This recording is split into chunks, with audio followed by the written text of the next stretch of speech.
This is Audible. Neuro-linguistic programming. Read people and think positively and successfully using NLP to kill negativity, procrastination, fear and phobias, body language, positive psychology, productivity. Written by Adam Hunter. Narrated by Tim Edwards. Chapter 1. What is NLP? In this chapter, you will learn about the origins and the history of neuro-linguistic programming. Inception. Frank Pruselic, John Grinder, and Richard Bandler conducted studies on 3 therapists, and this led to the inception of neuro-linguistic programming. They referred to it as a behavioral model at the time. It all began when Richard Bandler met Frank Pruselic. Frank had returned from the Vietnam War and was quite traumatized by all that he had gone through. He found a friend in Richard Bandler. Bandler was a warehouse assistant at Bob Spitzer's publishing company, Science and Behavioral Books. As their friendship blossomed, Bandler and Pruselic decided to help each other rebuild their lives by copying the approaches mentioned in the transcripts and tapes of Bob Spitzer, most notably known for those Fritz Perls, the founder of Gestalt therapy. Initially, their only aim was to improve their own lives, and they did not do it for any theoretical reasons. The two of them started to practice Gestalt therapy with a group at the University of California. After a while, they were joined by a young linguistics professor named John Grinder. He approached them with a couple of his observations and questions that marked the beginning of a long and successful relationship between these three that led to the birth of the modern-day topic of neuro-linguistic programming. When they started to work together, they began using their collective skills and creativity to analyze and model the works of other people, like Fritz Perls and Virginia Satir, who is also known as the mother of family therapy. They studied the rate of success of these two therapists and wanted to emulate their studies by understanding the reasons for their success. They were introduced later on to Gregory Bateson, who introduced them to the works of Milton Erickson, a psychiatrist who specialized in mental hypnosis and family therapy. Expansion of the development team. Once the ideas and insights started to flow, the core team was interested in trying them on others. This led to the expansion of the team as other friends joined them and helped them develop their work. Some of them were David Gordon, Robert Dilts, Judith Delosier, and Leslie Cameron. There were many others who joined them subsequently, and this highly creative group developed NLP. Most of the methods that were developed during this phase are still a part of NLP training programs. Some of these techniques are anchoring, calibration, reframing, sensory acuity, and representational systems. A couple of other personal change methods, like the Change Personal History and New Behavioral Generator, are still practiced.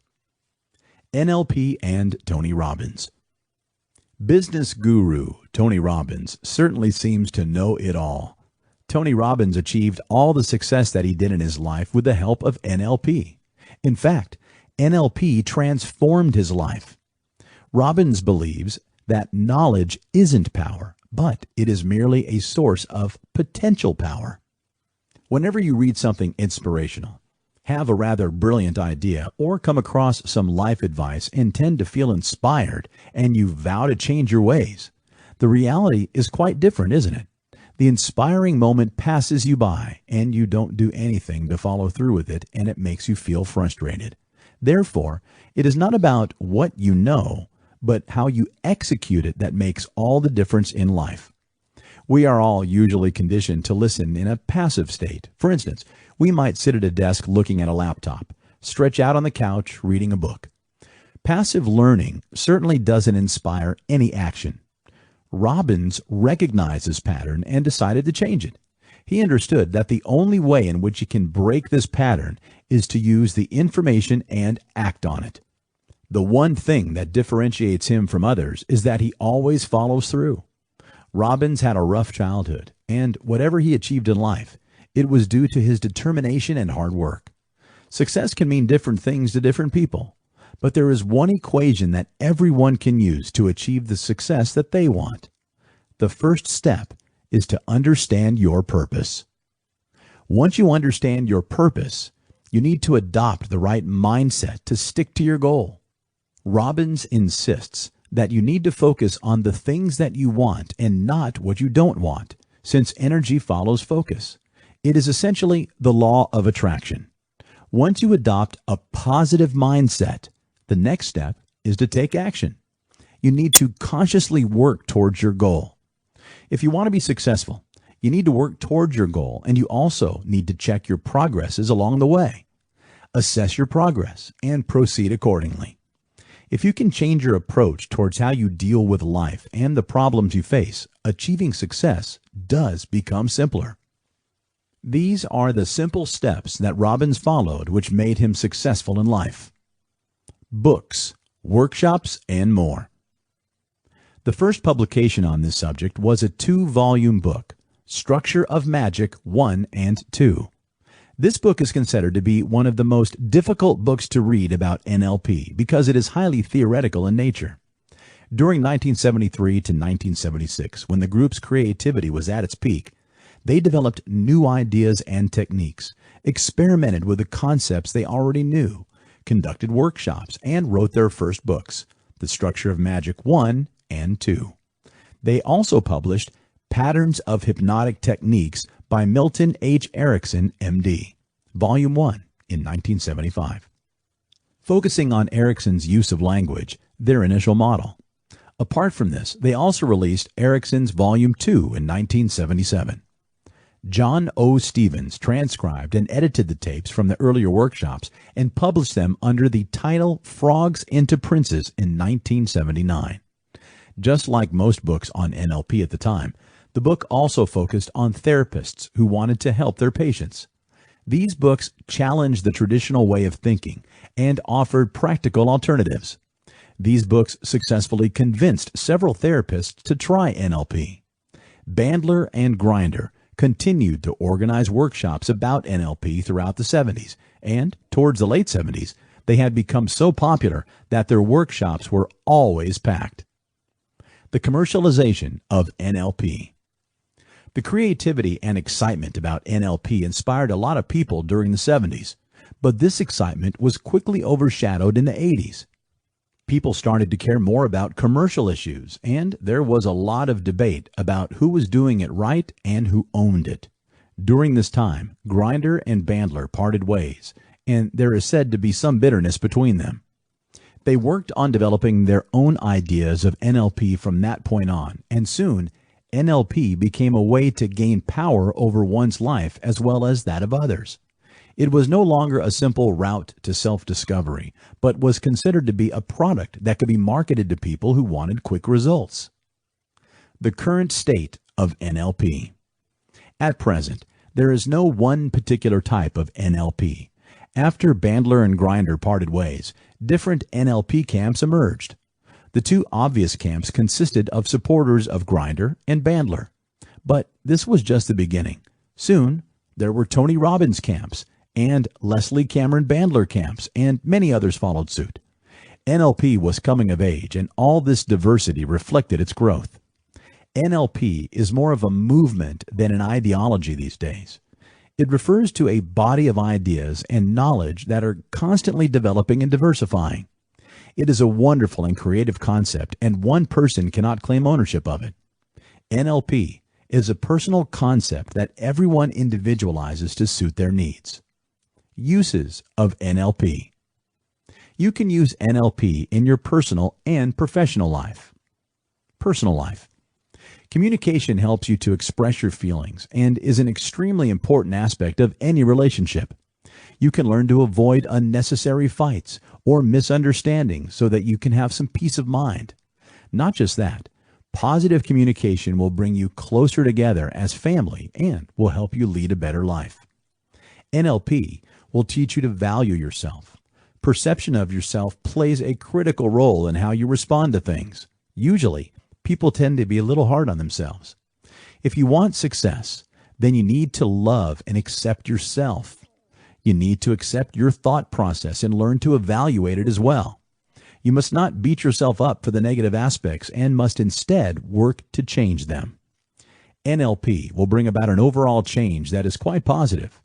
It will help create an ideal relationship between you and your family members that is devoid of all unnecessary tensions. The rapport that you share with those you love will help strengthen your self-confidence. Professional life. Professionally, you can attain a lot of benefits by implementing NLP. For starters, it's a good technique that you can use for solving problems. One of the most important tasks that you'll be faced with in any professional setting is solving problems. In fact, if you can effectively solve problems, it is your chance to shine and get noticed. You might be able to impress your boss and even get a promotion. To do this, you need to know how to use NLP to solve problems effectively. Communication is critical, and you need to communicate effectively with your colleagues and coworkers, listening to their feedback before you can decide on a solution. With NLP, you will be easily able to manage different people in your office. Personnel management can be cumbersome, but it is an important aspect of your professional life. If you want to be successful at work, then you need to be able to successfully manage people and make sure that everyone is on the same page. NLP will teach you to be patient and lead the way. You will find it rather easy not just listen to everyone, but to make others listen to you as well. Leadership skills are important, especially if you wish to see yourself progress. NLP will teach you the necessary leadership skills to move ahead in life. You will be able to take the right action at the right time and make others follow it as well. Apart from this, your ability to communicate effectively with others and your team will help you become invincible at work. Once you program your brain to work efficiently and remove all obstacles, then you will be able to achieve your targets rather easily. Social life. You can use NLP in your social life as well. NLP helps with networking. Once you know how to read someone else's body language, verbal cues, and nonverbal cues, you can communicate effectively. Effective communication is the easiest way to network with others. NLP will help you make new friends and will also hold on to the ones you already have. NLP will help you to increase your social responsibility. As you know, it is important for you to give back to society. You can contribute in any which way you like as long as you think it will help you establish a positive impact. Again, it is not limited to just these beliefs. You will learn about the many other uses of NLP. Chapter 2. Identify and evaluate. Everyone has negative and positive thoughts throughout the day. The positivity quotient in your life depends on the way you deal with the negative thoughts. You can ignore such thoughts, accept them as truth, or confront them. These negative thoughts can weigh you down and suck the life out of you. In this section, you will learn about the different reasons for all the negative thoughts that you think. Worry about the future. Everyone is scared of the unknown, and since you cannot predict your future, a common fear is the fear of the future. People have been continually trying to predict future since the beginning of time. They have tried different things like looking at cracked turtle shells, observing the way birds fly, and the different constellations and positions of the stars in the sky. People tend to be scared of the future and all that it might bring. Will your future bring you fortune or misery? With the advancement of science, people can successfully predict certain short-term outcomes within a closed system, like the weather or the elections. However, the average person spends a lot of his or her time worrying about what might or might not happen in the near or distant future. A lot of people try to maintain a positive outlook about the future and think that they will succeed or achieve the goals that they have set for themselves if they keep trying and don't give up. Well, that's one set of the population that manages to keep a positive outlook. But the rest of the worry is about the future, and the fear of failure is quite real. We all tend to waste a lot of our time and energy thinking about scenarios that might or might not happen. A simple analogy will help put things in perspective for you. The way we worry about the future is similar to paying interest on a credit card that you have yet to use. You need to understand that the future doesn't exist yet. The fear of the future stems from the fact that we don't have any control over it. One of the easiest ways in which you can regain some control in your life is to plan for the future. You can create a step-by-step plan for yourself. No plan can help you predict the future, but a plan of action can help you regain some control over your life. You can make short-term as well as long-term plans for yourself. A plan will help reduce the fear of the future, and it will, in turn, reduce any negative thoughts that you have about the future. Worry about the present.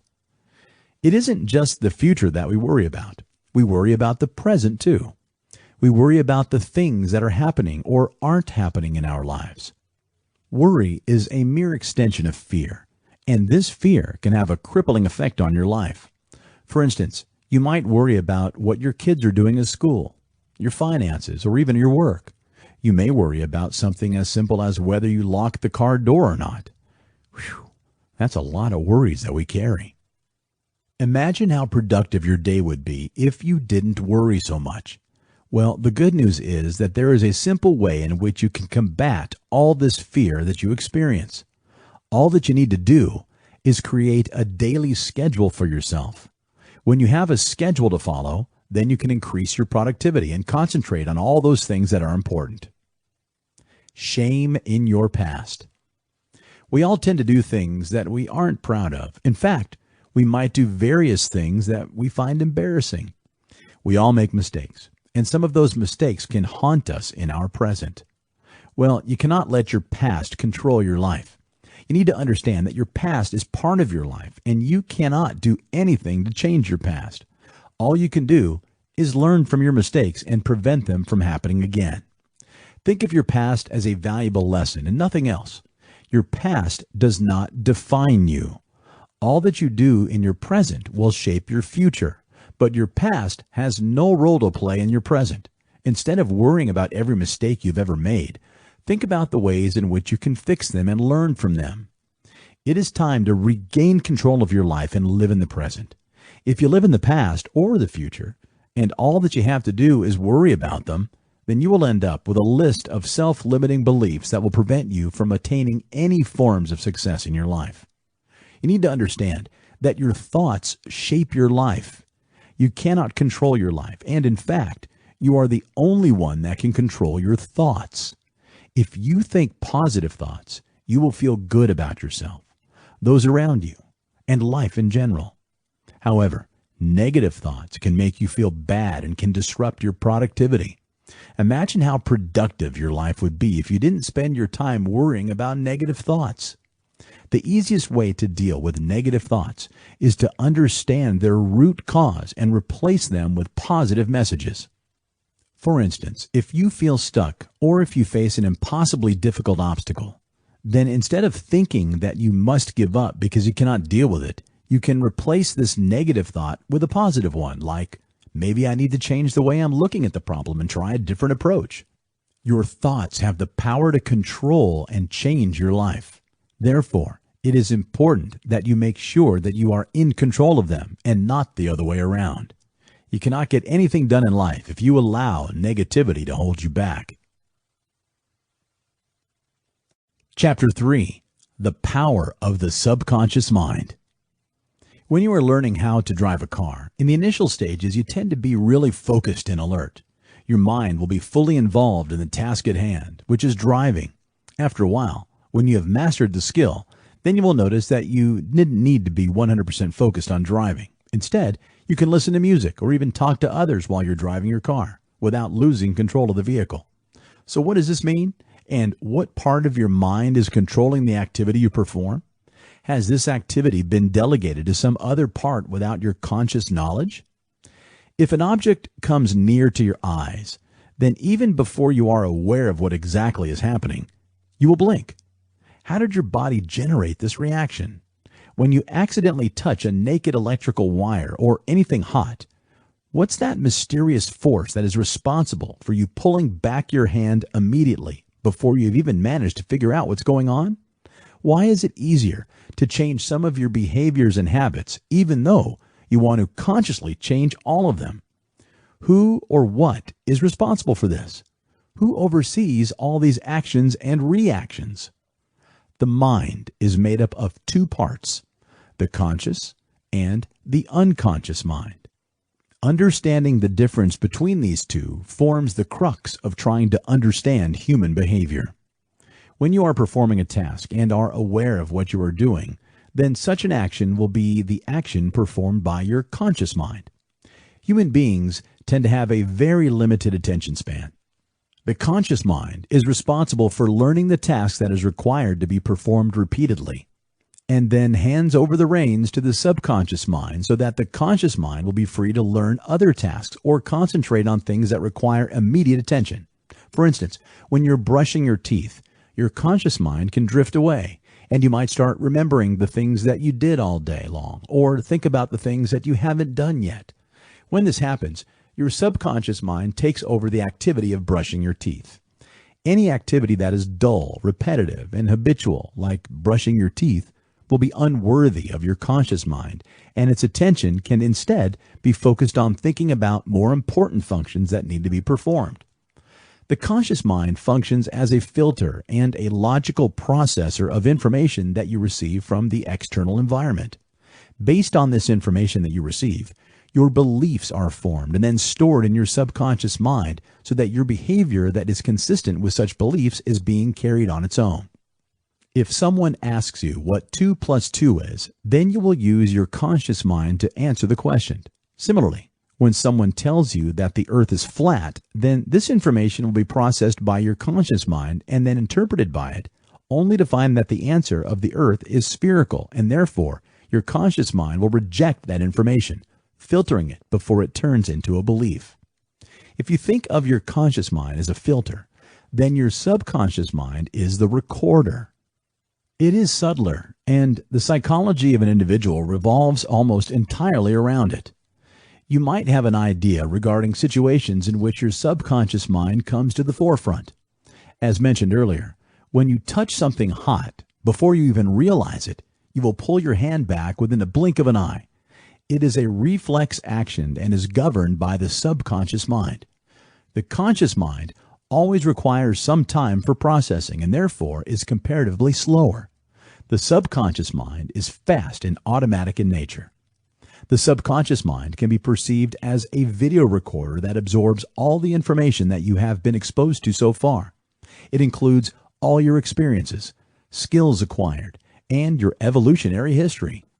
All this information is too much for your conscious mind to hold, given that it must constantly deal with the present moment.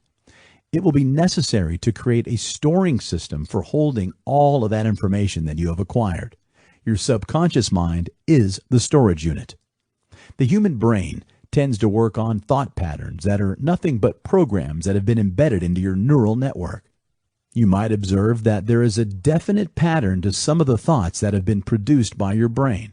For instance, your brain might be currently involved in the habit of creating a negative pattern of thinking, and it will lend a negative flavor to all the information that is being interpreted by it. In such a case, your subconscious mind is looking at reality through the lens of negativity, and the root of all this negativity will be a subconscious belief present in some so-called core negative thoughts. The main problem with such subconscious patterns is that you tend to take them for what they seem to be and start believing that they are the absolute truth. However, the truth is simply that the subconscious patterns are the thought patterns that have been through your mind so many times that they have attained an automatic mode of functioning. You can rid yourself of all this negativity in your subconscious mind by not paying any attention to them. All the thoughts that are running on automatic mode form your subconscious mind. All these subconscious thoughts can be observed when the awareness of your mind has been deepened, and you can observe the way these core thoughts are essential to most of our perceptions and interpretations. The only obstacle is that because most of these subconscious thoughts are running automatically, you might presume that they are true and make them a part of your identity. You need to remember that all these core thoughts embedded in your subconscious were all new thoughts at one point in time. Some of the negative subconscious thoughts are, I will always remain fat, irrespective of what I do. I cannot trust anyone. I am not good looking. I am not smart enough to make money, and so on. You might have similar negative thoughts at one point of time in your life or another, and these thoughts are now running on automatic mode. These core negative thoughts color your perception of reality with negativity. You need to understand that there is no truth to any of this negativity. Negative thinking only helps foster more negativity, and it stops you from moving towards well-being in life. You need to let your awareness deepen and start seeing through all the negativity that exists in your subconscious. It is the only way in which you can rid yourself of all the negative patterns that you have come to believe in. Your subconscious is responsible for managing the energies of your heart, and it takes this job very seriously. The subconscious mind speaks in a language that consists of psychological feelings and emotions that can be transmitted throughout your body. The primary directive of your subconscious is your survival. When it thinks that you are incapable of handling disappointment, fear, or any other negative emotion, it immediately takes over. The first reason why you must influence your subconscious is that it helps in providing the much needed assurance that you can handle feeling vulnerable without being overwhelmed by it. If your perceptions tell you that you cannot, then your subconscious automatically shifts into protective mode. Its secondary directive is to make sure that you thrive. You are designed in a way to not merely survive, but so that you are driven by an inner force that motivates you to thrive. You are designed in an exquisite manner to serve a twofold purpose of connecting in a way that's meaningful and also of being your true self while you are in the process of relating to others and life alike. The subconscious shapes your behavior. If you want to thrive, you need to know how to calm yourself and how to assure yourself when your fear of survival surfaces, like feelings of rejection, abandonment, or even inadequacy. If you don't feel safe enough to love somebody, then your body will automatically go into automatic mode to protect itself. Infinite riches are present all around you. You have just to open your mental eyes to be able to see it for yourself, the treasure chest of infinity that is hidden within you. Everything that you need to live a glorious life is within you. You just need to tap into this hidden resource. There are different ways in which you can awaken the power of your subconscious mind. You can access your subconscious by visualization, meditation, dreaming, and so on. In the coming chapters, you will learn about the different NLP techniques that you can use to reprogram your subconscious. Chapter 4. NLP Training. NLP stands for Neuro, Linguistic Programming. And these are the three core concepts that you need to learn about. Neuro. Neuro stands for anything that is related to the brain. You have probably come across the concept of neurology at some point. Neurology refers to the study of the brain. On any given day, all our senses work together to help us pick up different stimuli from our surroundings. It can be the odors you smell, the sounds you hear, textures you feel, or even the sights you see. All the senses pick up these stimuli and relay them to your brain. Your brain then generates an apt response. The human mind consists of two parts, the conscious mind and the subconscious mind. The conscious mind helps you make all decisions and governs your senses. The subconscious mind is more like an autopilot mode where you don't need to instruct your brain. Even if your subconscious mind helps you perform certain tasks automatically, you still need to consult your conscious mind daily. What if you can reduce some of that load on your conscious mind? What if you can empower your subconscious mind to make a lot of your decisions? It will certainly make your life easier, won't it? NLP helps your conscious mind converge with your subconscious mind. Your mind will be able to relate and respond faster to things that are similar in nature. It will be like collecting all the information that lies in your brain and sending it to your specific folders that will keep the information safe for a long time. You need to simply extrapolate the information and apply it to the different situations that arise in your life. Linguistic. The next core concept of NLP is linguistics. Linguistics refers to the study of languages. You cannot communicate effectively if your language skills aren't adequate. If others cannot understand what you are saying, or if you don't understand what they are telling you, Then how can you progress? Language barriers can be annoying, especially if they are internal in nature. Human beings are amongst the most expressive creatures on earth, and it is quite a shame if you are unable to effectively express your thoughts and feelings. If you want to get your point across, then you need to improve the way you speak. You need to put some effort into establishing better communication skills. At the same time, you need to be good at internal communication as well. Internal communication is critical, and you need to be able to express yourself quickly so that you can take immediate action. If your mind tells you one thing and you do something else, then things will never work in your favor. You need to be able to think clearly and express yourself clearly as well. Programming. The third concept is programming. Programming refers to the bifurcation of information and the process of sending such information to different folders in your brain. You need to program yourself in a manner that is conducive to productivity, which helps you make the most out of your skill set. When we are young, our minds are fresh, impressionable, and can capture a lot of information. Not just that, but we can also remember things for longer. However, with age, this aspect of our mind starts to change, and it starts to become difficult to process and store information, but also divide and store it in a simple manner in your memory. Once you understand these core concepts, you can learn about the techniques of NLP. You need to understand that your brain is like any other muscle in your body, and you can train it. You can train yourself to be goal-oriented, and your mind will not rest until you achieve your goals. Techniques. Association. Music. For a lot of people, music is an important part of their life. The genre of music doesn't matter, and it can be anything that you enjoy. Music tends to have a sway over us that not many things do. It can also influence the way a person feels. It is one of the reasons why music therapy is quite popular. Music helps with our feelings. This is the reason why it is a technique of association included in NLP.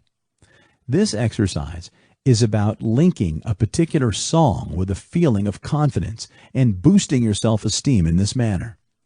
Different people tend to have different feelings about a song. You probably have a song that makes you feel like you are on top of the world.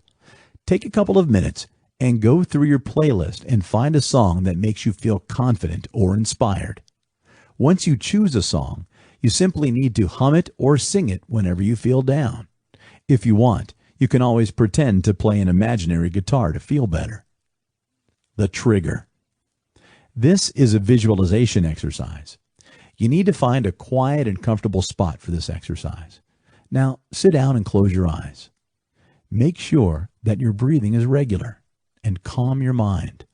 When you feel calm, open your eyes and try to visualize a mirror image of yourself in front of you. The image that you visualize is self-assured, successful, and reacts differently to things. Focus on this image and study how it behaves. After you have analyzed this image thoroughly, it is time to put yourself in its shoes. Feel its strength coursing through your body, and feel just as confident as that image. This is going to be your trigger from now on. Whenever you want to feel powerful again, repeat this exercise again. The more you practice, the stronger it will become. Daily affirmations. Start your day with some daily affirmations.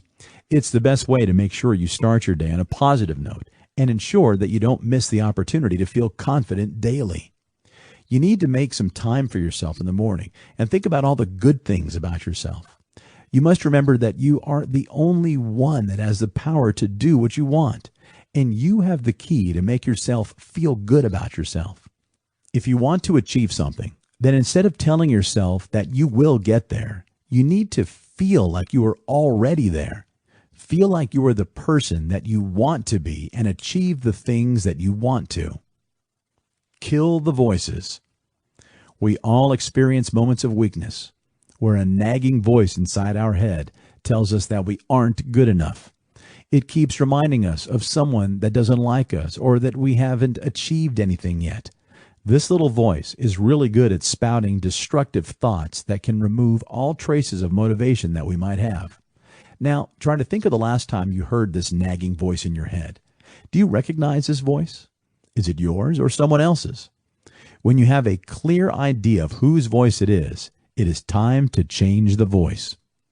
This exercise is pretty simple and helps kill the nagging voice in your head.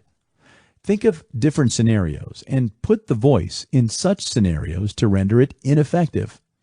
Think of how the voice would sound if it belonged to Donald Duck or another Disney character. Try to imagine a funny scene where the speaker of the voice is trying to sound serious but cannot pull it off. It will help reduce the effect the nagging voice has on you. It is quite like the manner in which the wizards in Harry Potter defeat a Bogart.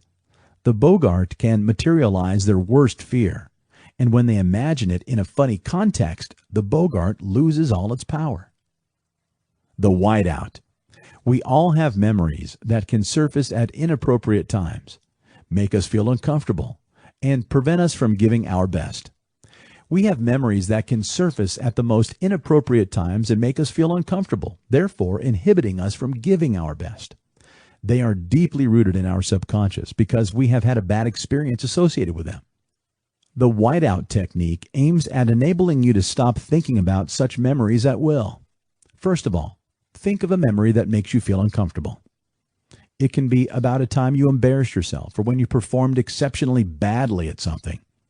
Once you have the image established clearly in your mind, literally turn up the brightness of the image quality. Do it very fast so that the image goes absolutely white. After this, pause for a second and think of something entirely different. Repeat the process in quick succession at least 6 or 7 times, and then pause to see what happens.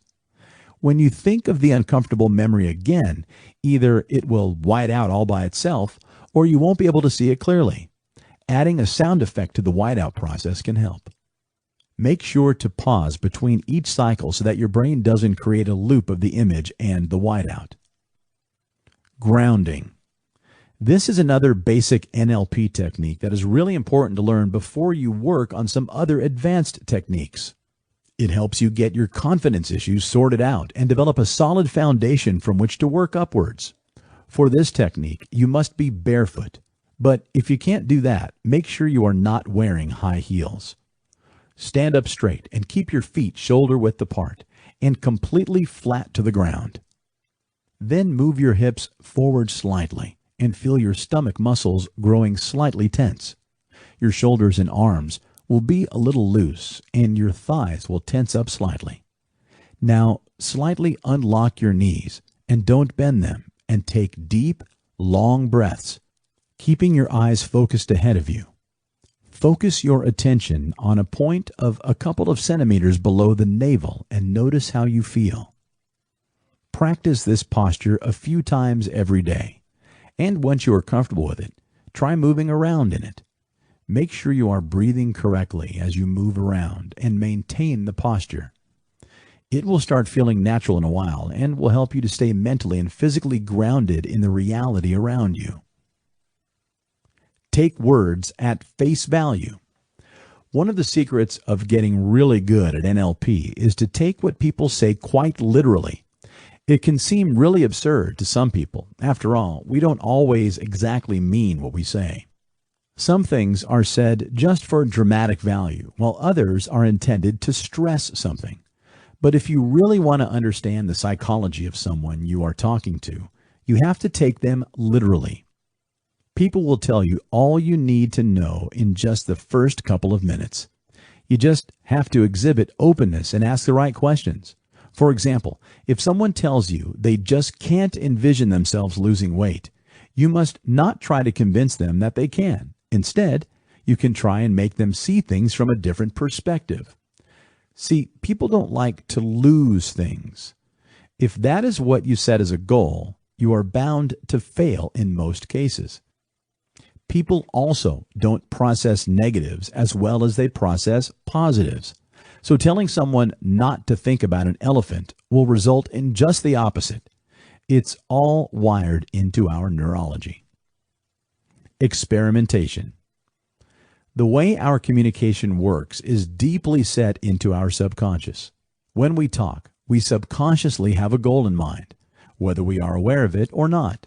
And all of our communication is aimed at fulfilling that goal, even if we don't consciously frame our responses.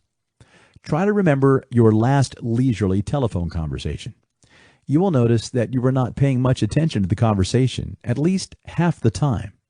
Your mind was still forming coherent thoughts that manifested into proper replies. This is because language, vocabulary, and grammar are deeply embodied in your subconscious mind. To become good at communication, you have to experiment with this. Think of yourself as a baby who is still learning and has no concept of failure.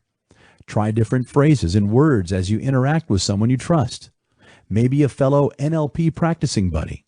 Notice how you get better with time. Anchoring. A really useful NLP technique for inducing a certain mental state or emotion is anchoring. It can help you enter a mental frame of happiness, relaxation, focus, or anything else you desire, at will. This technique usually requires a touch, gesture, or verbal cue to be used as an anchor. This anchor acts as a bookmark for you to recall an emotion or state of mind at will whenever you want to. To understand how this process of anchoring works, let's take a look at an example. For this, first of all, you need to think about a time when you felt really happy. Try to remember one such memory. It can be a time when you won a race that meant a lot to you, or when you had a baby, or maybe when you had your first kiss. Anything you consider a really happy moment will do. Now, try to think of the moments before that moment. What happened before the happy moment? Try to create a story leading to that particular moment, and picture it in your head, recalling everything you felt at the time. Try to be as vivid as possible. When you are at the pinnacle of such feelings, take the index finger and middle finger on your left hand and place them in your right hand. Then give 2 gentle but quick squeezes to the fingers. When you squeeze them for the second time, try to picture the happy moment in a larger frame, as if it were closer to you than ever before. Imagine the feeling growing exponentially and getting stronger inside of you. After this, it is only a game of repetition. Try to describe the feeling again, recalling exactly what you felt at that moment. Then squeeze the same 2 fingers with your right hand again, and make the picture larger during the second squeeze. After a while of doing this, you will notice that the happy feelings doubles all by itself, without you having to force it to grow. Your progress with this technique will become even faster if you can imagine the feelings really clearly and remember the moment very vividly. Repeat this process at least 5 times, and you will start to feel the effects soon. Now you have laid the anchor. When you become adept at this technique, it will become extremely easy for you to recall this anchor at any time by squeezing your fingers twice. You will feel happy instantly just by recalling the anchor. Pacing. Pacing is a technique that you can use to influence others. When you use this technique, you can enter the other person's model of reality on their terms. It is quite similar to walking next to someone at their own pace. Once you have paced them and have managed to establish a rapport and have displayed that you understand them, the next thing you need to do is lead them. You essentially use the rapport that you have built from pacing to influence someone else. For instance, if you want to convince someone to act in a particular manner, the first thing that you need to do is understand why they act in the manner that they do. Once you try to understand this, you can then work on establishing a rapport with them. You need to find some common ground and use that to understand the other person. Once the other person realizes that you both think alike, they will automatically become more receptive to your suggestions. The pizza walk. From early on, we are taught to think of mistakes as dangerous. It's a part of our social conditioning. And for this reason, our nervous system protects us from dangerous situations. What we must understand is that making mistakes is an extremely important part of learning. If you want to be skilled at NLP, you have to give yourself the chance to fail. A problem many people face when they want to do something is hesitation. To remove hesitation, I like to suggest a method called the pizza walk experience. It costs almost nothing and it can be done anywhere. This exercise will help you let go of all the unnecessary hesitation that holds you back from doing your best. Think about some of the areas in your life in which you hesitate. After this, go to any commercial space of your choice, like a restaurant or a gas station, and ask for something completely absurd which you are sure you won't find there. Keep a straight face when you request it, and be polite and non-threatening. Repeat this process at least twice in the following week. Notice the change in your responses in situations where you might have hesitated in the past. It is really that simple. Hesitation is one of the greatest barriers to learning, and with this technique, you can simply remove unwanted hesitation in any part of your life. You want to ask out a girl that you really like but are hesitating. You want to apply for the new job in the local tech company but are not sure if you're good enough. Go for the pizza walk and then see the change. Mirroring. Mirroring is a simple technique that essentially implies that you need to copy another person. Like the name suggests, in mirroring, you need to copy another person's gestures, tone of voice, movements, and even certain catchphrases. All humans are hardwired to like and feel comfortable around other humans. In fact, this is an evolutionary advantage. The closer we live together, the higher are our chances of survival as a species. So anything that is not similar to you will make you feel uncomfortable. You will feel comfortable only around those with whom you feel like you share some similarity. Mirroring uses this concept. In mirroring, you need to essentially convince the other person that you are similar to them. It is a simple technique that you can use to influence others. The next time you are around someone you like or feel comfortable with, you will notice that you have adopted certain similar gestures that are mirror images of each other. You don't do this consciously, but it is your subconscious that guides you. When you try to mirror someone during a conversation, then you make sure that you don't abruptly start mirroring their gestures. You need to do this slowly and gradually because you are trying to influence their subconscious mind. Start to slowly copy their gestures until your gestures look like a mirror image of theirs. If they change a specific gesture, you can slowly change yours too. If you want to make sure that mirroring works for you, once you know that someone is comfortable with you, you need to try a new gesture. If the other person unconsciously copies your gesture, then it works. The swish. The swish is a rather advanced NLP technique. It doesn't make you forget a bad memory or a negative feeling, but it helps point you in a new direction altogether. You know about the anchoring technique and how you can create anchors to recall certain positive feelings. However, at times, our brain can unknowingly also create negative anchors. When your brain creates negative anchors, then it can trigger unwanted feelings at unfortunate times. The swish technique helps recode and even delete such negative anchors. In this exercise, think of an unwanted feeling, an image, or an associated memory that triggers such a feeling. You need to remove that particular image before the bad feeling sets in. This is the trigger, and you need to replace it with a good feeling and trigger. Place this image such that it is superimposed upon the negative one. You need only speed and not accuracy. Then open your eyes and return to reality. Repeat this at least 5 times and try to make the swish quicker each time. After a couple of days, test it to see whether the negative image comes back or not. If it does, then you need to replace it with a powerful image or memory that is more potent. Chapter 5. NLP, Higher Level of Thinking. Using NLP for yourself. There are different ways in which you can describe NLP, and this is one of the reasons why it is difficult to find a clear definition of NLP. Also, the name seems pretty vague, doesn't it?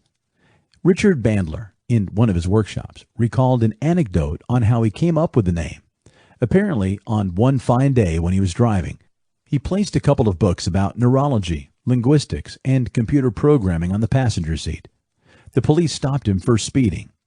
As justification, he tried to explain to the policeman that he was speeding because he was late for a conference. The policeman found this reason dubious and asked him what the conference was about. So Bandler, being the quick thinker that he was, looked over at the passenger seat and replied that the conference was about Neuro-linguistic programming. Apparently, this is how he came up with the name NLP. Well, this story might or might not be accurate. In this section, you will learn about an important aspect of NLP and that it is the mindset. Even though NLP includes various techniques to change the way you think, the most important concept in NLP is about the mindset. So how can you define the term mindset? The best way to describe mindset is as NLP presuppositions. Mindset refers to the assumptions or the principles that a person chooses to adopt in daily life. It is a person's way of looking at the world. The mindset is much more powerful than the simple NLP techniques. In this section, you will learn about using NLP on yourself and others. You can use NLP to influence your mindset so that you feel powerful and in control of your life. The map isn't the territory. It means that our perception of reality is merely a perception and not reality.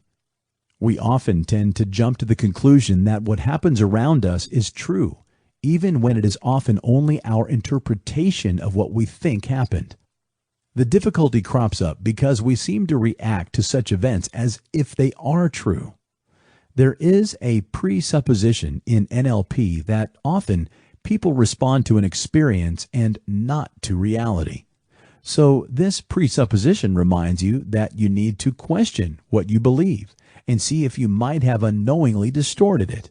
For instance, if you have an argument with your loved one, and in the course of the argument, certain heated words are bound to be exchanged, after such an argument, do you start to believe the harsh words your loved one said? You might even hold on to those words and start feeling terrible about yourself. The reality is that your loved one probably didn't mean what was said, and you have probably taken it out of context. So your memory of the reality you think happened and the reality itself are quite different. There is no failure. Will you feel different if every time you don't achieve your goal, you see that as an opportunity to learn and not a failure? The general conditioning in society is such that if a person doesn't achieve a goal, he or she is deemed to be a failure. Will you start beating yourself about it and start to judge yourself harshly for failing? How about you try to replace this negative thinking with something more neutral and positive? What if every time you don't achieve something, you merely think of it as an opportunity to learn and do better? A little positive communication with yourself can change the way you view yourself and the world around you. Communication and its response. The meaning of communication is the response or the reaction you receive. This one might sound quite tricky. Most of the time, we think that we are being quite clear in the way we communicate, and it seems like our intention isn't being understood, or that the message isn't coming across as we intended. It is certainly easier to blame the receiver for the miscommunication. However, it will do you some good if you accept some responsibility in all of this. Yes, you were probably clear in what you said, and the other person didn't understand you. But does it matter? If the message doesn't get through, it doesn't matter who is at fault. Isn't it simpler to focus on the best means to get the communication going? This is where NLP comes into the picture. NLP suggests that the more flexible the communication, the higher the rate of the success. There is a presupposition in NLP that in any system, the element that has the most flexibility will exert the most influence. Therefore, if you are a little flexible in the way you communicate, the chances of you being misunderstood are quite low. You cannot fail to communicate. Regardless of what you do or don't say, or what you do or don't do, you are still communicating. Even when you are silent and don't express your opinion, you are still communicating. Verbal communication isn't the only way to communicate, and nonverbal communication is as important as verbal communication. Your body language, expressions, the tone of your voice, and such are important aspects of communication. You will learn all about this in the next chapter. You will need to learn to establish some positive communication with yourself. If you can influence your mind to think positive thoughts, then your perception of yourself and your life will be positive. You need to let go of any negative beliefs you have and replace them with all the positive ones. There are 5 ways in which you can use NLP to transform yourself for the better. Disassociate yourself. Emotional stress can consume you. If you leave it unaddressed, then all the negative emotions can prevent you from evolving and succeeding in life. NLP can neutralize such feelings and will help you view a situation rationally. When you can view something rationally, or when you can rationalize something, the way you react and respond to it will differ. Instead of letting your anger, worries, or stress get the better of you, you need to learn to disassociate yourself from all the negativity. Reframe. There will always be situations that will make you feel powerless, and when you will be overcome by emotions. In such situations, you need to reframe the content so that you can focus on the things that are important and reduce your stress. You need to remember that there are positive and negative aspects of any situation. If you can merely change the way you view something, then you can shift your focus from all the things that don't matter and can instead concentrate on the things that do matter. Anchor yourself. If you want to work on positive emotional responses, even in stressful situations, then anchoring will help you. By consciously channeling a positive state of mind, you will be able to alter the way you feel in any given situation. Build rapport. Life is all about establishing communication and building relationships. With the help of NLP, you can build rapport with anyone in your personal and professional life.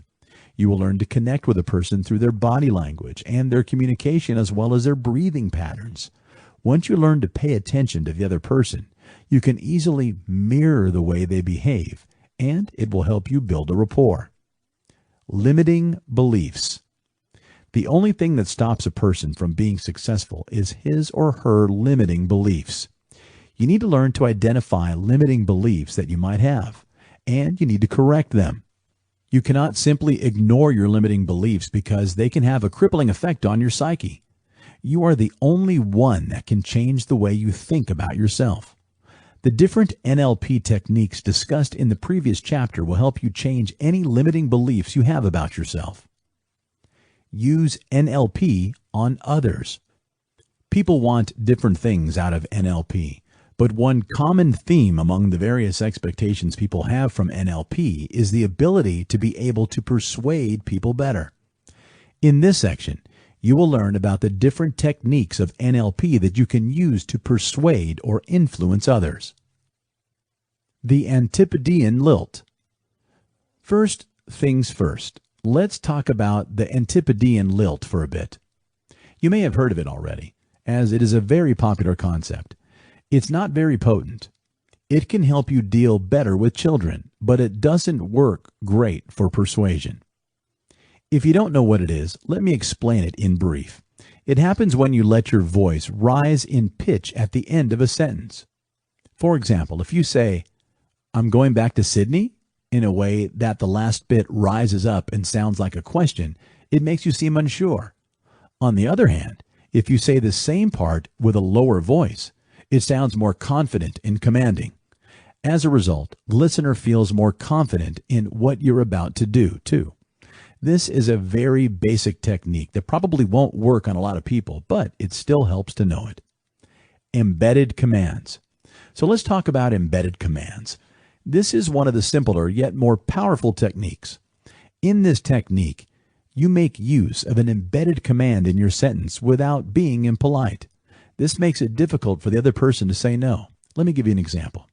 If you go out often to drink with your friends, think back to one of the times when you were sitting together having drinks and one of your friends said, "Let's have another." Now, this comes off more like a command, and even though it's fairly polite, it is hard to resist. So you will most probably oblige unless you really don't want to drink anymore. On the other hand, if your friend asks you, "Do you want another drink?" the power instantly shifts to you, and then it is in your control to decide whether you really want one or not. The waitstaff at high-end restaurants is often versed in this technique. They know what to say to get you to buy more. So, for example, when you order something like steak and fries, they will often ask you, "What would you like as a starter?" And this makes you instantly look at the menu to find a good starter. Even if you decide you do not want one, they have at least made you think about it. And that's really their goal. Saying something like, "Would you like a starter?" doesn't work half as well because it just doesn't have that persuasive pull. Restricting the choice. This is another one of those really simple yet powerful techniques. It works by restricting the choice of the listener while giving them an illusion of choice and making them think that they are really in control, just like in the previous technique. I'll give you an example from the hospitality industry. When you dine in a fine restaurant, the trained waiter will very politely ask you at some point, "What kind of wine would you like to have?" Or "Red or white wine?" These questions are meant to give you an illusion of choice, but really all they're doing is limiting your choice of drinks to the type of wines they have. If the waiter asks you, "Would you like something to drink?" or something to that effect, it might not be anywhere near as effective. Now, just like in the previous technique, nobody's forced to accept the offer, but the way the question is posed in the former example sure makes it a lot more difficult for the patrons to resist. Various fast food joints like McDonald's and Subway use this technique. While you're ordering a burger, they will politely ask you something like, "Single or double cheese?"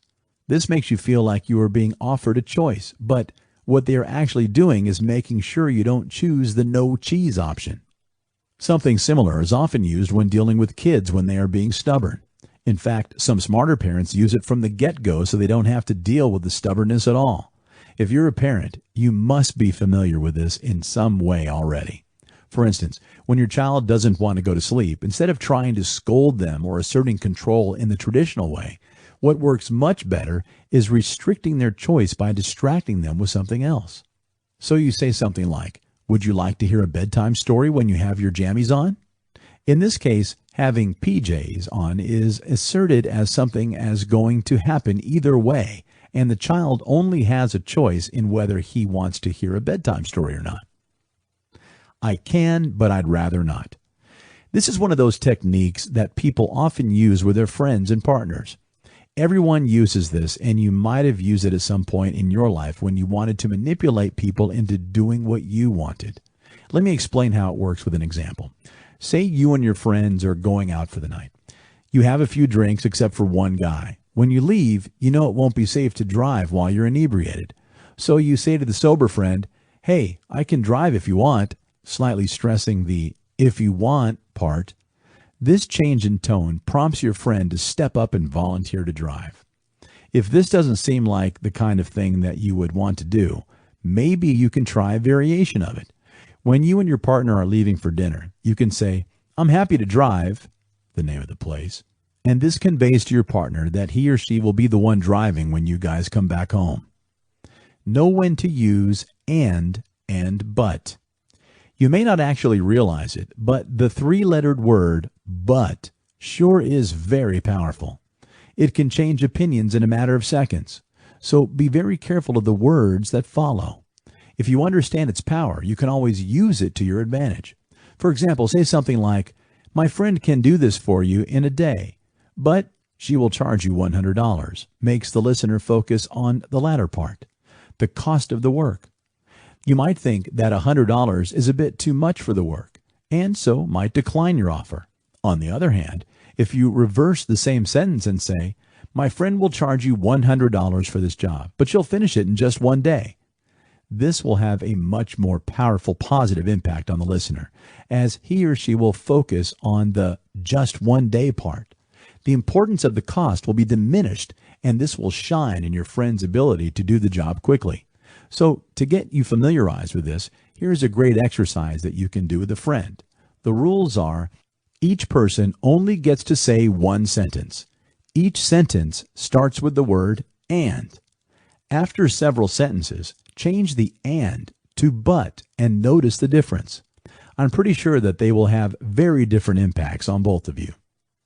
Find out what people really want. This is one of the more advanced persuasion techniques NLP has to offer because what you say really depends on the situation every time, but the rewards are also worth the effort. You get to know what people really want deep inside, and so you can reach common ground accordingly.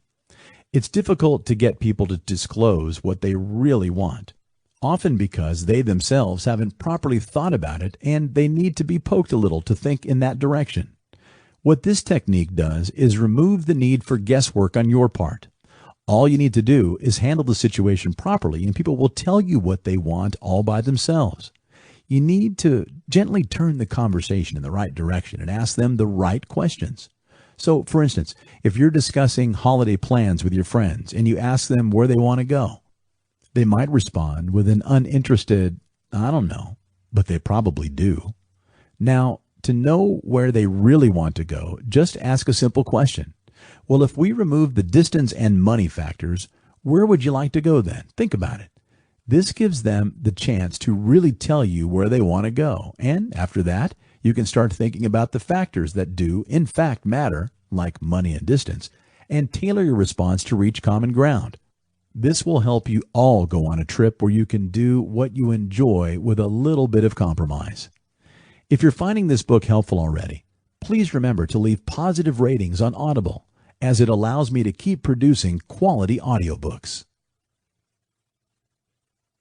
Chapter 6. Explaining VAK. We all use our physical senses to experience the world around us. The 5 primary senses are sight, hearing, touch, smell, and taste. In NLP, these senses are split into 3 categories: visual, auditory, and kinesthetic. All the things that we see fall under the category of visual senses.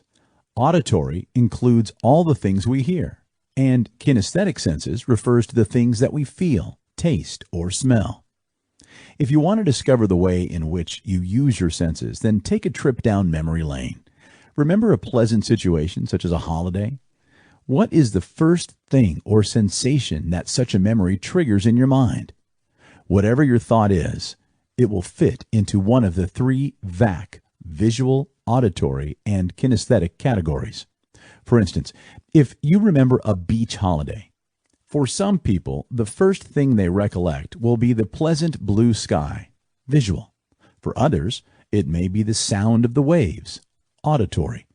And for others, it may be the smell of the sea, the taste of ice cream, or the like, kinesthetic.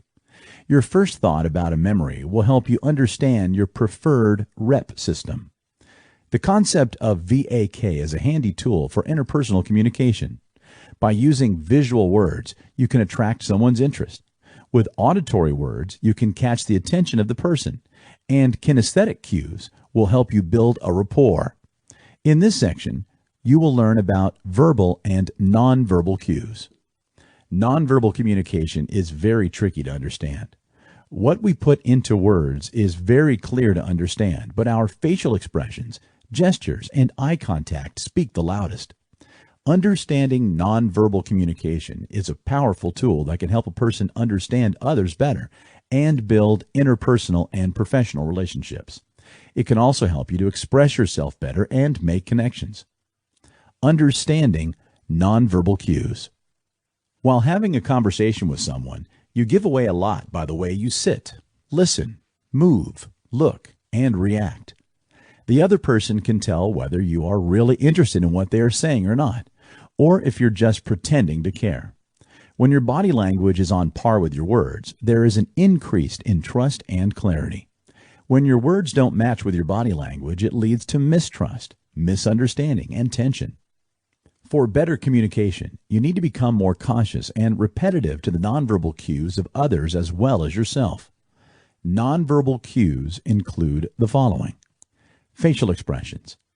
Facial expressions are all revealing. Your face expresses emotions more than your words ever can. A smile indicates affection or happiness. A frown indicates disapproval or disappointment. You might say that you're doing well, or you're not angry or upset with someone, but your facial expressions may say otherwise. Facial expressions for anger, fear, surprise, disgust, disinterest, irritation, and exhilaration are all very strong and unambiguous. Eye contact. Eye contact is another nonverbal communication cue which can give away a lot. When you look into someone's eyes while talking, it is a sign of genuine interest and understanding. When the other person fails to make eye contact, is blinking too much, or looks away from you, it can mean they are distracted, uncomfortable, nervous, or concealing their feelings. Mouth. Mouth movements are very important while reading body language. Biting the lips, pursed lips, and covering the mouth are a few signals that convey feelings like distrust, anxiety, and stress. Posture. Posture says a lot about your state of mind. If you are leaning towards someone while talking, it means you are interested in the conversation and attentive. An open posture indicates friendliness and willingness. A closed posture, like folded hands or crossed legs, indicates unfriendliness and hostility. The way you sit also says a lot. If you are sitting straight, that indicates attentiveness and focus. Sitting with the body hunched forward can mean that the person is tired or bored. Having a good posture puts across a good image of you. Touch. Communicating through touch is very effective. A firm handshake, a warm hug, a pat on the back, and a reassuring arm pat will convey various messages. Touch cues are very subtle and simple to understand. In order to understand and send these nonverbal cues, you need to be emotionally aware during a conversation and be sensitive towards the other person. You need to acknowledge the emotions of others and accurately analyze the cues that are being sent to you.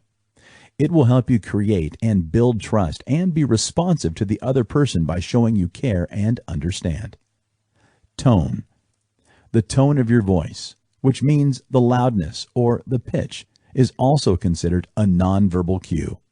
The tone of one's voice can have a strong impression on what is being said when someone talks in a powerful voice. Nonverbal cues reassure you of what is being said. Make a note of all the cues you are receiving and note whether they are consistent with what is being said. Trust your gut. If you think the cues are not matching up to what is being said, then you might be right, because nonverbal cues say much more than verbal ones. Learn to understand with your eyes, and you won't miss these nonverbal cues.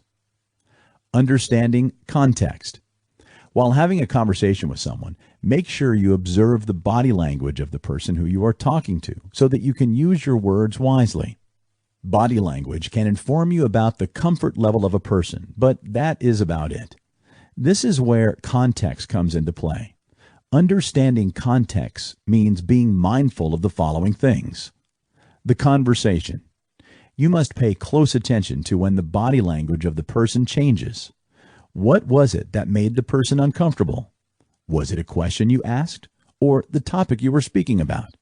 Maybe something you said made the other person feel uncomfortable. The surrounding area during the conversation. Unless you are in a closed room, all conversations are affected by the environment. Look around you to see the reason why your partner or colleague is uncomfortable. Is there some bothersome noise that is affecting the conversation? Maybe there's an argument going on at the neighboring table, too much of a crowd, or someone your partner knows might have walked in. All these things affect someone's body language, and you need to understand that not every person reacts the same way. Recent experiences. During a conversation, you have to keep in mind that your colleague or partner might have had some experiences during the day that might have made them uncomfortable, and which may have affected their body language in a negative way. For example, an argument with someone, a rough day at work, health issues, financial troubles, and personal problems may reflect on the body language of a person. If they are still thinking about the stressful situations in their lives, they might appear sad, uncomfortable, distracted, and disinterested. Take time to determine the reason for your partner's discomfort. Suggest moving to another room or changing the topic and see if that makes a difference. If there is no improvement in their body language, then you can politely ask them if anything is wrong. You might think you are the problem, but there might be something else that is bothering the other person. Offer them some food and beverages and talk about something fun and interesting instead of the same mundane topics. Analyzing and understanding context may seem like an impossible task, but with practice, you will get better, and it will become your most valuable skill. The next time you are having a meeting with your boss, colleagues, or even when you're on a date or out with a friend, watch out for these cues to effectively read people. Smile. Know a fake smile from a real smile. A real smile will light up the person's face and cause crinkles near their eyes. Your eyes cannot lie, so the next time you want to know if someone's smile is genuine, make sure to watch the crinkles near the eyes. Eye contact. Eye contact is another important aspect when you want to read someone. Eyes are very expressive and are considered a window to the soul. If the person is looking into your eyes and talking, then it means they are comfortable with you. When you are having a conflict with someone and they cannot look you in the eye, it means they are hiding something from you. Jittery movements. When someone repeatedly touches their face, hair, and neck, it means they are nervous and are scared of disapproval. Fidgeting with an object while talking also signifies restlessness and distraction. Clenching the jaw, tightening the neck, or furrowing the brows are all signs of stress and anxiety. When someone copies your body language, it is a sign of agreement and comfort. This is especially a good sign during negotiations, and it shows what the other person is thinking. Posture. Slouching, like sitting and droopy shoulders, are signs of low self-esteem and confidence. Such people have trouble expressing their feelings. Sitting upright shows confidence and enthusiasm. You cannot feign interest, as your body language will not match your words. Placement of legs. When someone is shaking their leg while talking to you, it means they are nervous or uneasy. This is a common habit, especially during interviews, and creates an impression on the interviewer. This is a sign of insecurity and shakiness, which is not very well appreciated. Placement of hands. The placement of hands also says a lot about a person's state of mind. When a person has his or her hands on the hips while standing, it means they are enthusiastic, interested, and energetic.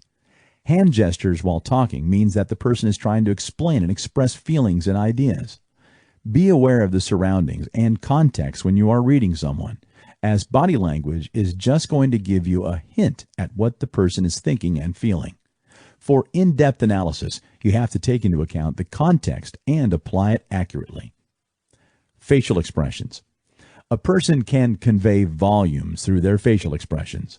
A smile shows approval or happiness. A frown, on the other hand, shows disapproval or indicates that a person is unhappy. At times, facial expressions might reveal what the person is truly feeling. When someone says they are fine, but they have a small frown on their face, their words are certainly contradictory of what they are feeling. A couple of emotions that can be expressed through the facial expressions include happiness, sadness, anger, disgust, surprise, fear, confusion, desire, and contempt. The expression present on a person's face can help you in determining whether they mean what they are saying or not. Facial expressions are part of a universal form of body language.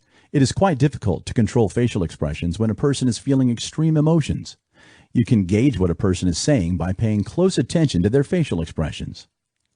Eyes. Eyes are considered to be the windows to the soul. Eyes are capable of revealing a lot about a person's thoughts and feelings. When you engage in a conversation with someone, observe their eye movements.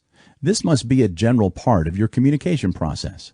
A couple of things that you must look out for are whether the person is maintaining eye contact, is averting his or her gaze, has dilated pupils, and is blinking either normally or rapidly. Gazing. When a person maintains eye contact while conversing, it shows interest and implies that a person is paying attention. However, prolonged eye contact can be perceived to be threatening and intimidating. Breaking eye contact frequently or looking away indicates that a person is distracted, is uncomfortable, or is trying to hide something. Blinking. Blinking is quite natural. However, blinking too much or too little can signify different things. If a person seems to be distressed or uncomfortable, the person will blink a lot and quite rapidly. Blinking signifies that a person is trying to control what they are truly feeling. For instance, a poker player might blink deliberately and less frequently to hide his or her excitement about the hand he or she has been dealt. Size of the pupil. The dilation of the pupil is a very subtle nonverbal gesture. The level of light in the surroundings often causes the pupil to dilate. Even different emotions lead to the dilation of pupil. When a person is attracted to someone else, their pupils dilate. This shows attraction and arousal and gives rise to the popular phrase, bedroom eyes. Mouth. The movements of the mouth can also help in reading a person's body language. For instance, chewing the bottom lip indicates insecurity, fear, or worry. Covering one's mouth might be an effort made to politely cover a yawn or a cough. However, it can also be an attempt to stifle disapproval or judgment. One of the greatest signals while interpreting what a person is saying is a smile. A smile can mean various things depending upon whether it is genuine or not. Pay attention to the following signals while analyzing body language. Pursed lips. While conversing, if someone purses their lips, it shows disapproval, distaste, or even distrust. Biting the lip shows anxiety, worry, or stress. Covering the mouth. This is often done for hiding an emotional reaction, like trying to hide a smirk. A slight change in the mouth is a subtle indicator of what the person is truly feeling. If the corners of the mouth are turned upwards, the person might be feeling optimistic or happy, and if they're turned down, it shows disapproval or sadness. Gestures. These are perhaps the most obvious signals used. Waving of arms, pointing towards something, or using the fingers for indicating numbers are amongst the most commonly used and easy to interpret gestures. Here are a few gestures that can help you in getting a better understanding of what a person is saying. A clenched fist shows that a person is angry. The thumbs up and thumbs down gestures signify approval and disapproval respectively. The V sign, made by just lifting the index and middle fingers to form the letter V, signifies victory or peace. Arms and legs. The crossing of arms shows defensiveness, and the crossing of legs indicates discomfort or dislike. When a person has a smile pasted on their face, but is standing with their arms crossed, their body language certainly doesn't back up that smile. There are certain subtle gestures that are made by the widening of arms to assume a commanding position or for minimizing the attention of others. When someone is standing with their arms placed on their hips, it shows that a person is ready, in control, or it can also suggest aggressiveness.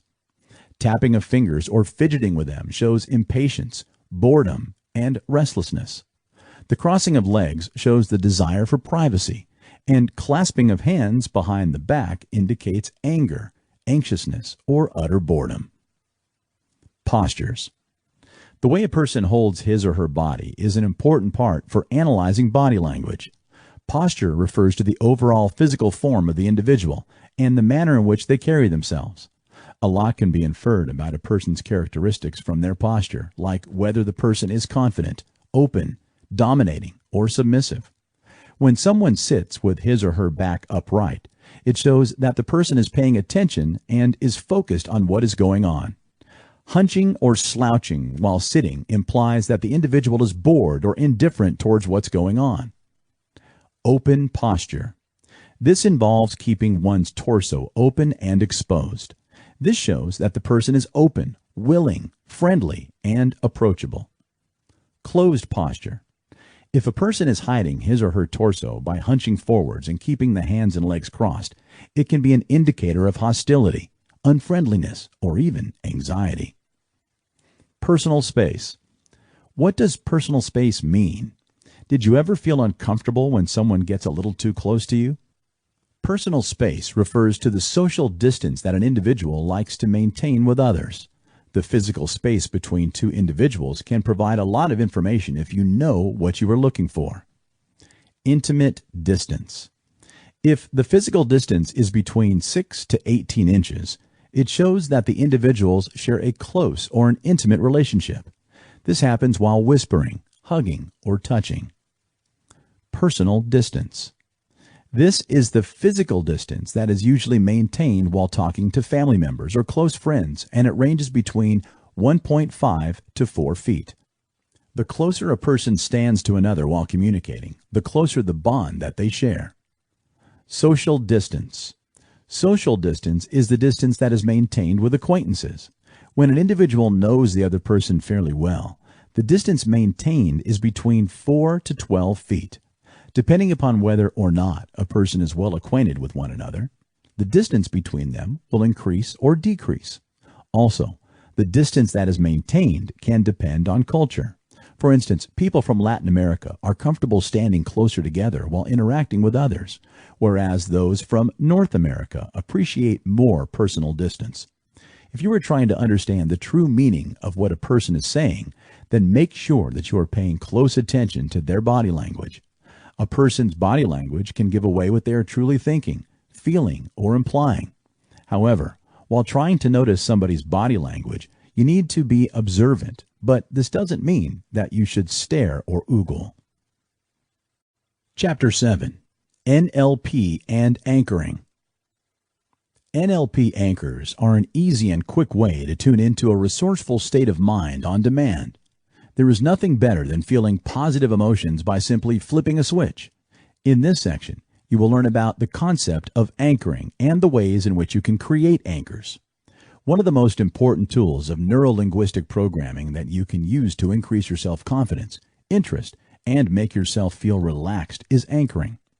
It is a simple technique that assists you to alter any negative or unwanted feelings into something that is positive and resourceful in no time. Whenever you create an NLP anchor, you establish an involuntary response to stimulus so that you can immediately feel the way you want, whenever you want. In NLP, the word anchoring refers to a process that enables you to associate an internal reaction with an external trigger or an internal trigger so that you can easily and quickly reassess your reaction or response to such a stimulus. Anchoring is a technique that might seem quite similar to the conditioning technique that Pavlov developed. At least they seem similar on the surface. In the conditioning technique that Pavlov used, he managed to create an association between salivation in a dog on hearing a bell ring.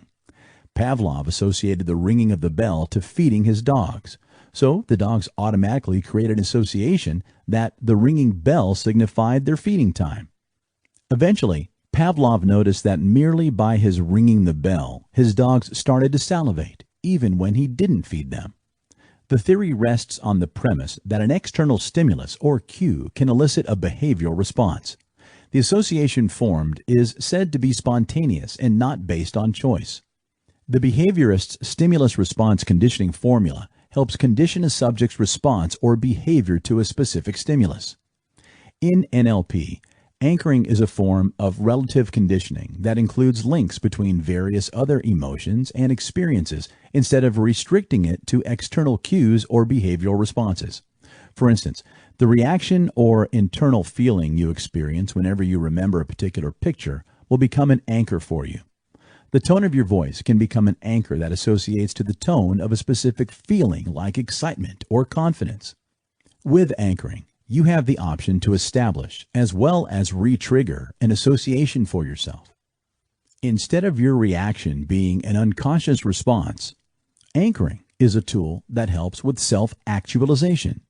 Anchoring is an effective tool that helps you create and restart a mental process that is associated with learning, creativity, and the ability to concentrate, as well as other important experiences. The comparison of an anchor used in NLP has certain significance attached to it. An anchor helps to stabilize a boat or a ship so that it doesn't float away and always rooted to a spot. In NLP, an anchor is a psychological anchor that helps generate a response and isn't a mechanical stimulus. If we extend the previous analogy of a ship, then in terms of human psychology, the anchor refers to an experience in our consciousness. Anchors are points of reference that help find a specific experience and hold our concentration there and prevent it from wandering away. Visualize what it will be like in an instant if you can go from feeling apprehensive to feeling confident and capable while in a stressful meeting when all eyes are focused on you or when you are dealing with a problem. That will certainly simplify your life, will it not? The concept of an NLP anchor is quite simple. It refers to a connection that exists between a stimulus and an emotional response of an individual. NLP anchors work because when a person starts to relive an intense emotion and at the peak of that experience uses a particular stimulus, then the individual forms a neurological link between the two events. As mentioned earlier, It works exactly in the manner in which Pavlov conditioned his dogs to salivate upon the ringing of a bell. We all use NLP anchors most of the time, and we do it unintentionally. For instance, a big, shiny yellow M can be an anchor for a cheap and crappy meal, and it can signify a tasty, feel-good meal. When you are driving and you approach a set of lights and suddenly it turns red, it can be an anchor for either road rage or a sense of mild frustration, according to your temperament at that instant. The good news about anchors is that you have the option of anchoring specific triggers to an emotionally positive state. It means that you can feel confident, happy, and energetic, or experience any positive emotion whenever you want to. To enable this reaction, you need to be able to use your imagination, have around 10 minutes to spare. According to the strength of the memory that you can use as an anchor can last you anywhere between a couple of weeks up to a month at a time. It is quite wonderful if you are in control of your state of mind. Being controlled of your state of mind gives you the power to change it whenever you want. Imagine that you can feel happy, confident, relaxed, or experienced any other positive emotion at will.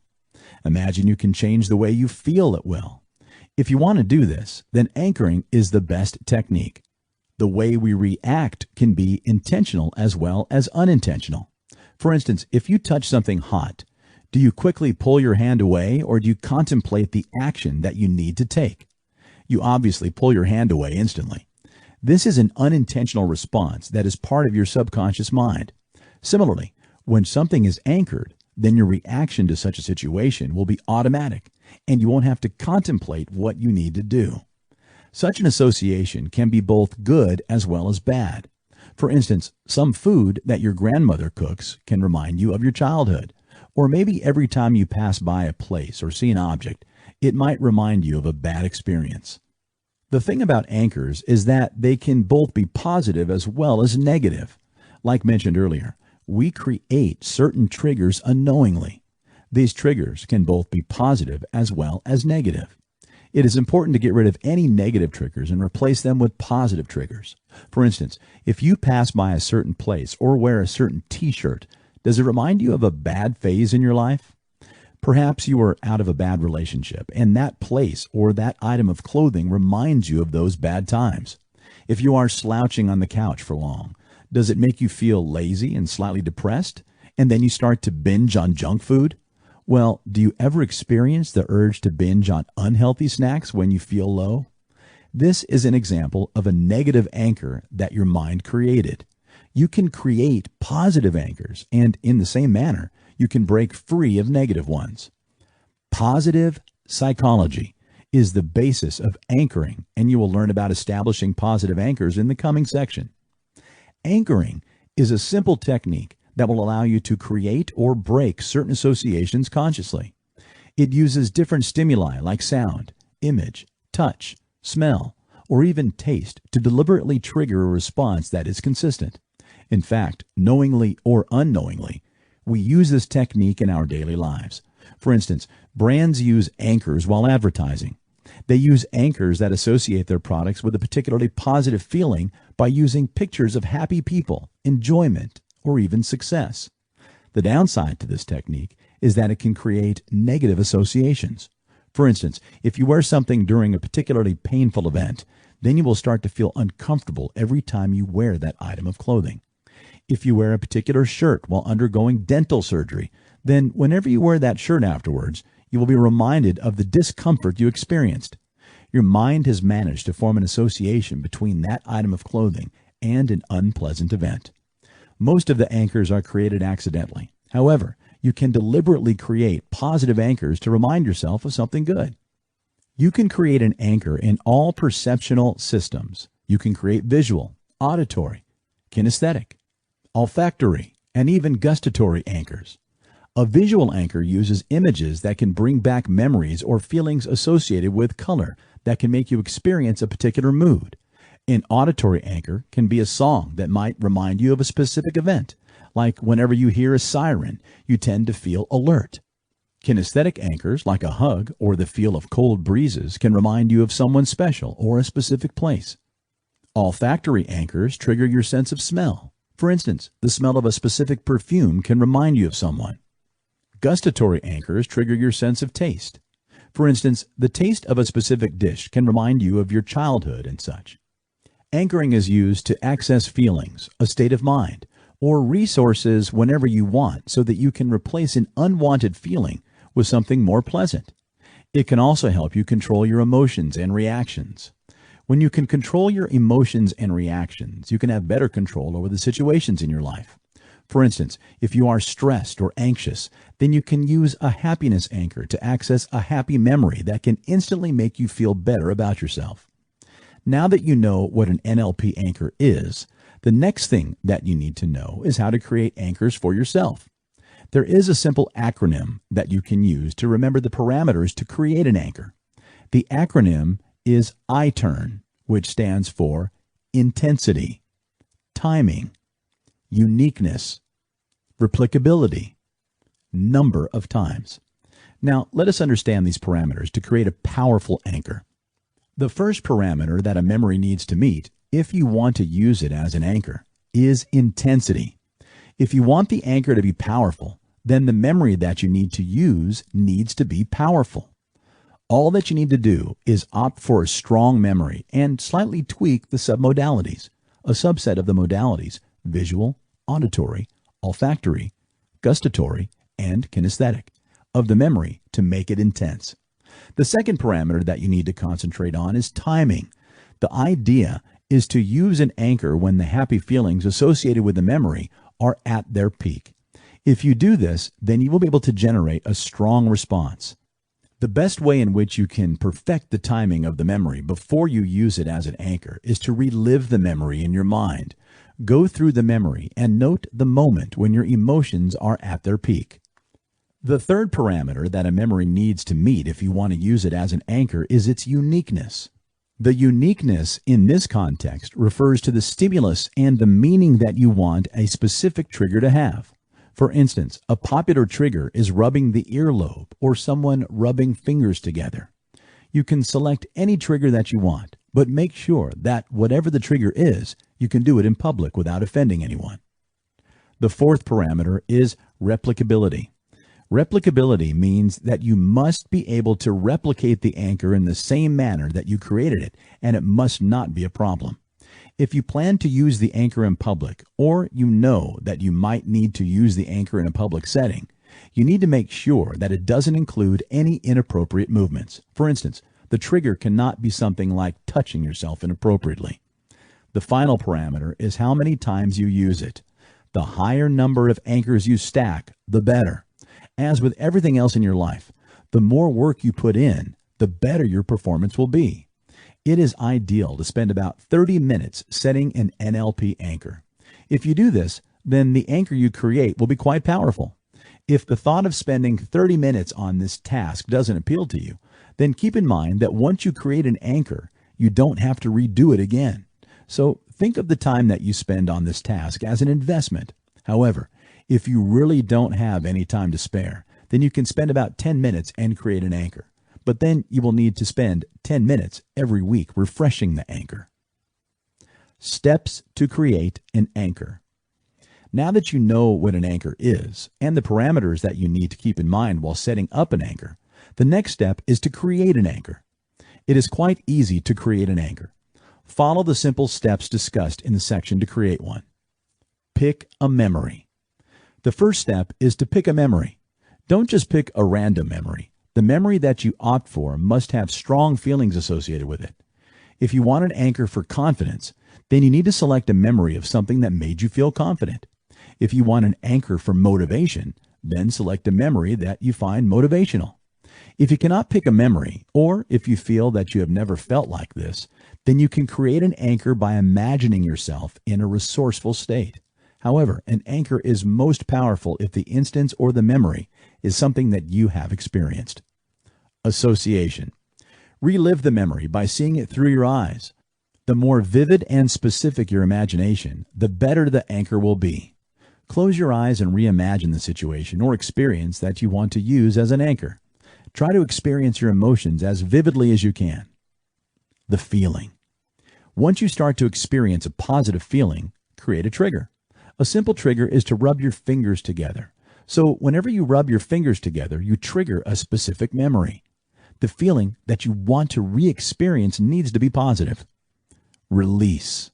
When the emotion you experience is at its peak, release the trigger. It can take some practice, but you will understand what to do after a couple of tries. Test.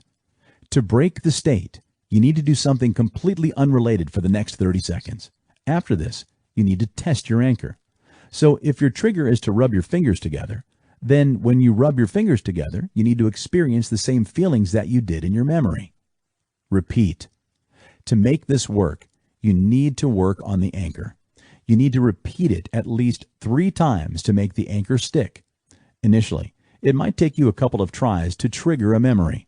With a little practice, you can see the results almost immediately. Work on creating a strong association between memory and the trigger. Chapter 8. NLP for Procrastination and Negative Beliefs Specifically. NLP for Procrastination. Here is a simple NLP exercise that you can use to overcome procrastination. Close your eyes and picture yourself working on a task and the actions that you need to take. Picture all the steps that you need to accomplish to complete the task. Now, see your expression in your mind's eye. Do you look happy and relaxed? How does this make you feel? Now imagine the same instance, but this time you need to see it through the eyes of your future self. What will you see, hear, and feel in this instance? Imagine how your future self will feel when you have accomplished the task.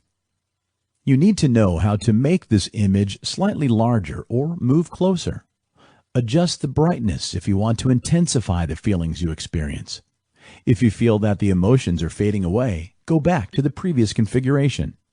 This is quite similar to editing a picture. Focus, adjust, crop things, or do anything to make the visualization seem more real.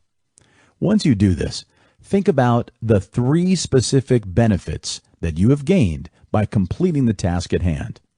You might or might not have reached the goal, but you have completed the task. Maybe this process was a learning experience for you. You might have discovered some strength of yours that you weren't aware of, or you might have discovered that you like something. Consider these 3 benefits that you will obtain if you overcome procrastination and work on your goal. Now consider the 3 benefits that you will not obtain if you let procrastination get a hold of you and you don't do something. Once you do all this, it will give you the perspective that is necessary to work on the task and overcome procrastination. NLP to overcome negative beliefs. You can start developing your mental strength by setting reasonable goals for yourself. It is not just about setting goals, but about taking the necessary steps to achieve your goals as well. If you want to start working towards your goals, you need to start applying yourself. It means that you will have to ask yourself, even when you are bored or going through some turmoil, to stick to the plan until you have accomplished the goals that you have set for yourself. It will not be an easy feat, so don't let it scare you. Practice makes perfect, and this age-old adage is true. Keep practicing and you will get better. If you have set some big goals for yourself and they seem impossible, try breaking them down into manageable steps that are doable. For instance, if you want to become assertive, then your first step must be to learn to speak up for yourself at least 3 times every week. These instances can be major or minor, but you have to speak up for yourself. Develop a stick-with-it mindset. Even if you face an obstacle or a setback, keep trying and don't give up. Start being resilient and don't worry about the troubles you come across. The goal is to keep going until you have achieved what you want. Think of all the failures as an opportunity to learn. And please do learn from them. Every day is a new day, so don't let the troubles from your past sneak up on you. Negativity can sneak up on you quite quickly. It can stem from a negative emotion that you are harboring within yourself. Or it can be because of something external, such as negative feedback or toxic people around you. While certain things are beyond your control, the one thing that you can control is the way you feel about yourself and your life. Don't let any negativity live within you. You cannot control what others think about you, but you can certainly control the way you feel about yourself. There are different ways in which you can manage all the negativity. You can start by identifying and challenging such negative thoughts. You can reduce your interaction with harmful and toxic people. If you think you are in a toxic relationship, learn to break free of it. Don't entertain negativity in any form. Make use of positive self-talk for building up your mental strength. Making use of positive affirmations will help you in developing a positive outlook while getting rid of all the negativity around you. Take a couple of minutes and look at yourself in the mirror and say something positive and motivating to yourself. You can say something that you believe in or something that you would like to be true. When you learn to control your emotions instead of letting them control you, you are giving yourself an opportunity to weigh your options before deciding on a particular choice. Take a minute and count to 10 before you let a negative emotion boil over. It might sound like a cliche, but it does work. Before having an emotional reaction towards something, take a moment to gather your thoughts and react accordingly. You can try practicing meditation as well, and it can help you in maintaining your calm. Meditation can help you in staying objective while providing you with the necessary time for making sense of your thoughts and emotions. Instead of reacting immediately, you can weigh your thoughts and emotions and then think of your next step. If you are always sensitive to the petty annoyances and verbal barbs or taunts that we all tend to come across daily, then you will end up being quite bitter. Also, you will be wasting a lot of your precious time and energy thinking about unnecessary things which don't matter at the end of the day. When you start spending time thinking about all such things and start paying attention to them, you are making them a significant problem that will increase your stress. Learning to adjust your attitude can help you in letting these petty and trivial issues go without increasing your level of stress. You are not only preventing the wastage of your valuable time and energy, but you are also saving yourself the trouble of having to deal with the extra stress. Instead of stressing yourself out about all these things, you must develop a healthy routine of thinking about the things that are bothering you. Then take a deep breath, calm down, and once you are calm, think of the best way in which you can deal with that issue. For instance, if your spouse keeps forgetting to put the cap on the tube of the toothpaste after using it, understand that such a thing isn't as important to your partner as it is to you. If this bothers you, think about all the other things that your partner does for you to make you feel good, and in comparison, you can certainly let this small flaw of theirs go. Don't try to be a perfectionist, at least not all the time. When you do this, you are setting high expectations for yourself, and these tend to be entirely unrealistic. Try to be realistic while thinking about the things that don't let the idea of perfection create any additional stress or burden. You can make use of a straightforward visualization exercise that will help you in letting go of little things that seem to be bothering you. Take a small stone or pebble and hold it in your hand. Transfer all the negative thoughts that are bothering you into that pebble. And once you are ready, swing it as hard as you can and toss the pebble away into a pond. Visualize that all the petty problems are drowning along with that pebble that's sinking.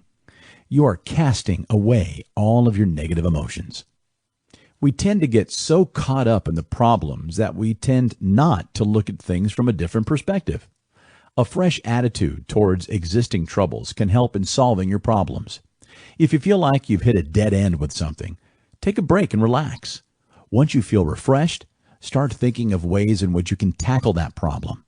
If you change the way in which you are approaching a problem, you might find a solution to it in no time. Here are a couple of different things that you can try for gaining new perspective on things. Start reading.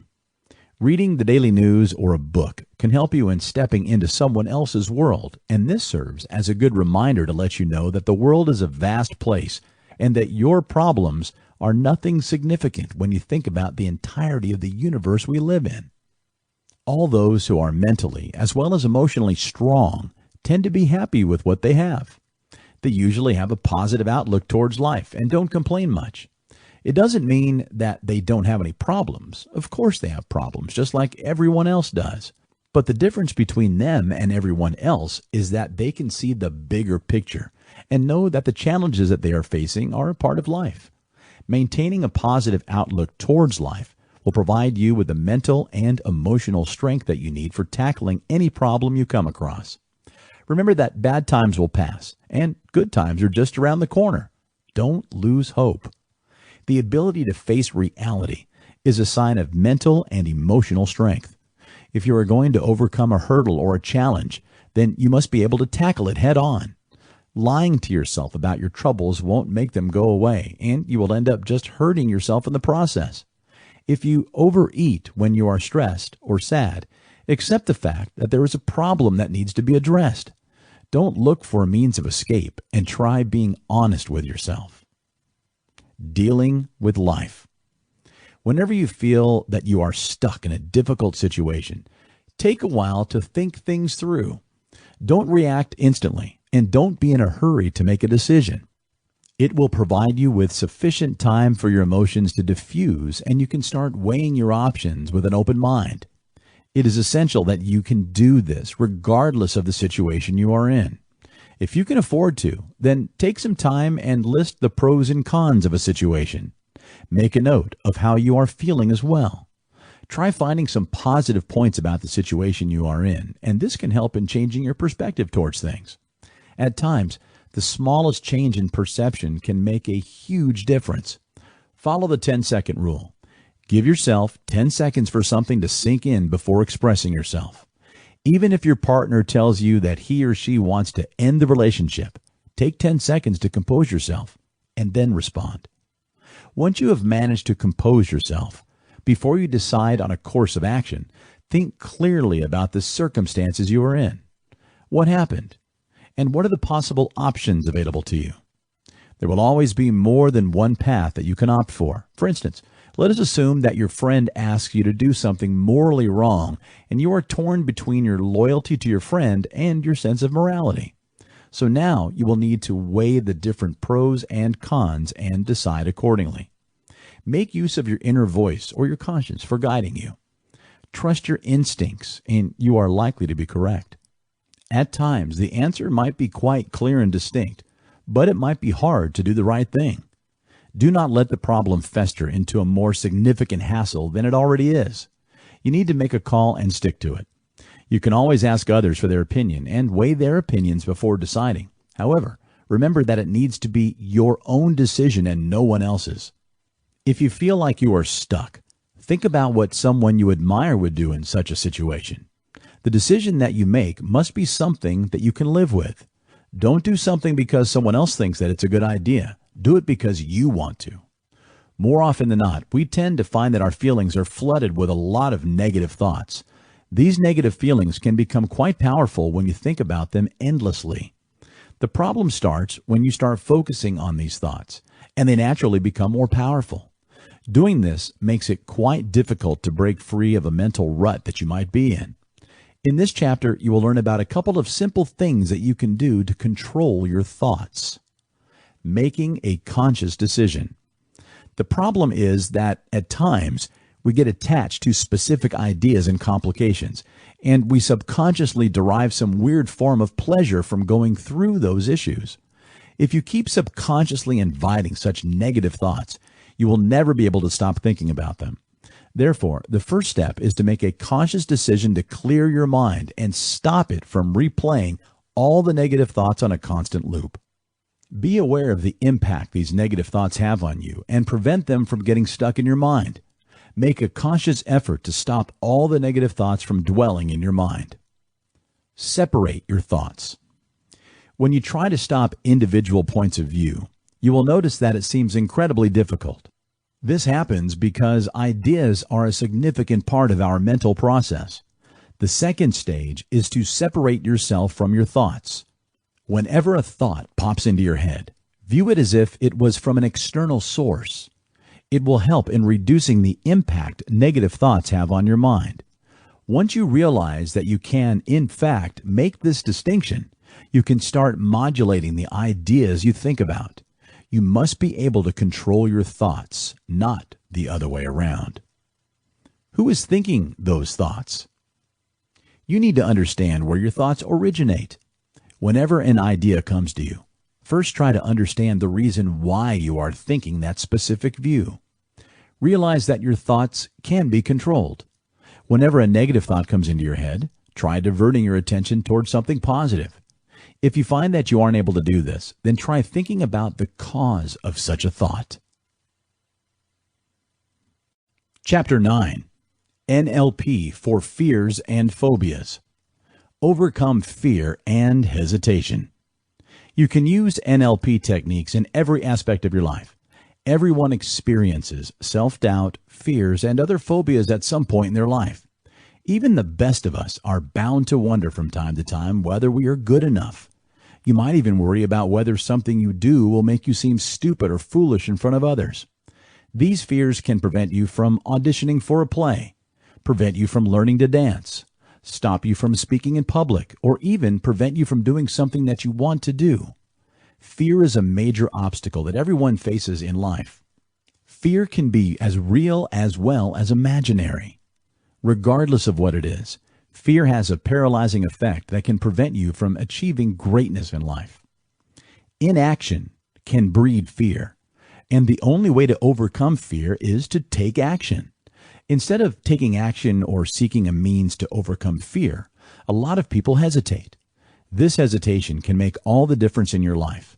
People usually think, maybe I'm not feeling up to it in this instance, or I'm not feeling my best and I will do something about it when I feel 100%. However, these are just words and that day may never come. A common excuse is a lack of time or the fear of disappointing someone else. There are so many people who want to change their job but scared of doing so. They often tell themselves, as well as those around them, that they are probably too old to change their job and that it will cost them job security. As you will learn in this chapter, you are never too old to make a change, and all the fears that hold you back are nothing more than illusions. Even if it sounds hard to believe, there seems to be some sort of comfort in not taking any action. Some simply believe that others are successful because either luck seems to favor them or they have some innate ability that makes them successful. If you think like this, then you have a free membership to the club of whiners and envious people. Instead of worrying about the success that others receive and blaming your lack of it on your luck or fate, it is time for you to take action. If you want to achieve something in life, you need to change and take some risks. There is no reward without risk, and change is essential in growth. If you really want to change the way you think, and you want to let go of all fears that hold you back, then NLP is your answer. There are different positive techniques that NLP suggests that you can use to control your fears and overcome any phobias. Now that you know what NLP anchors are about, using that technique will come in handy. Once you've practiced anchoring, then you can move on to the exercise that's discussed in this section. You can do this exercise on your own, or you can always find someone else to do it with. The first thing that you need to do is make some time for yourself from your daily schedule and think about an instance where you faced a barrier to something that you've wanted to do. Perhaps you couldn't muster the courage to ask for the promotion that you thought you warranted, or you couldn't read the book that was lying on your shelf which you intended to read for so long. Picture that particular event in your mind as clearly as you possibly can. Feel all the feelings and emotions that you experienced. Listen to any sounds that are associated with it. As soon as you can imagine it clear in your head, anchor that feeling to some part of your body. Think of all the times you had a barrier and perform the same routine of visualizing it. Experience it, and then stack the anchors in the same manner. Now, try to think about the frustration or regret you experienced at not doing those things that you wanted to do, and then stack these anchors as well. Once you do this, visualize a time when you took the necessary steps and went for something that you did want.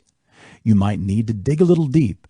The specific moment that you are looking for might or might not seem significant. Regardless of what you think about, it refers to a time in your life when you did something that you wanted to do in spite of your apprehensions. Now, create a larger picture of this event in your mind. Experience what you saw, hear what you heard, and feel all that you did. Transform this picture into a movie and see yourself chasing whatever it is you wanted. Let this feeling of satisfaction wash over you as it does. Anchor this feeling to a different part of your body. The next step is to get rid of the first anchor. As you do this, think about all the times when you stopped yourself from going for it. As this feeling bubbles up within you, fire the second anchor and hold these together for a moment and release the first anchor. Now, as you fire the first anchor, hold on to it until it triggers a sense of frustration within you, and then fire those anchors. As these feelings continue to build, hold and then release the second anchor. Keep repeating this process until the need to take some action overwhelms you and motivates you to take action. This is a simple exercise that you can use to overcome any fears you have. There is another exercise that you can try to dissolve your fear and hesitation. This exercise that you are about to learn was designed by Stefan Rudin and Raul Rudin. This exercise is known as havening and is quite effective. With any other exercise, you must first read all the instructions carefully before you decide to start the exercise. If you must, then please go over it a couple of times to fully understand it. The first thing that you need to do is think about a barrier that you have and think about how terrible it makes you feel. Once you decide on a specific barrier, then rate it on a scale of 1 to 10, with 10 being the worst. You need to rate this barrier so that you can measure your progress later on. After this, clear your mind of all thoughts and start thinking about something that is pleasant.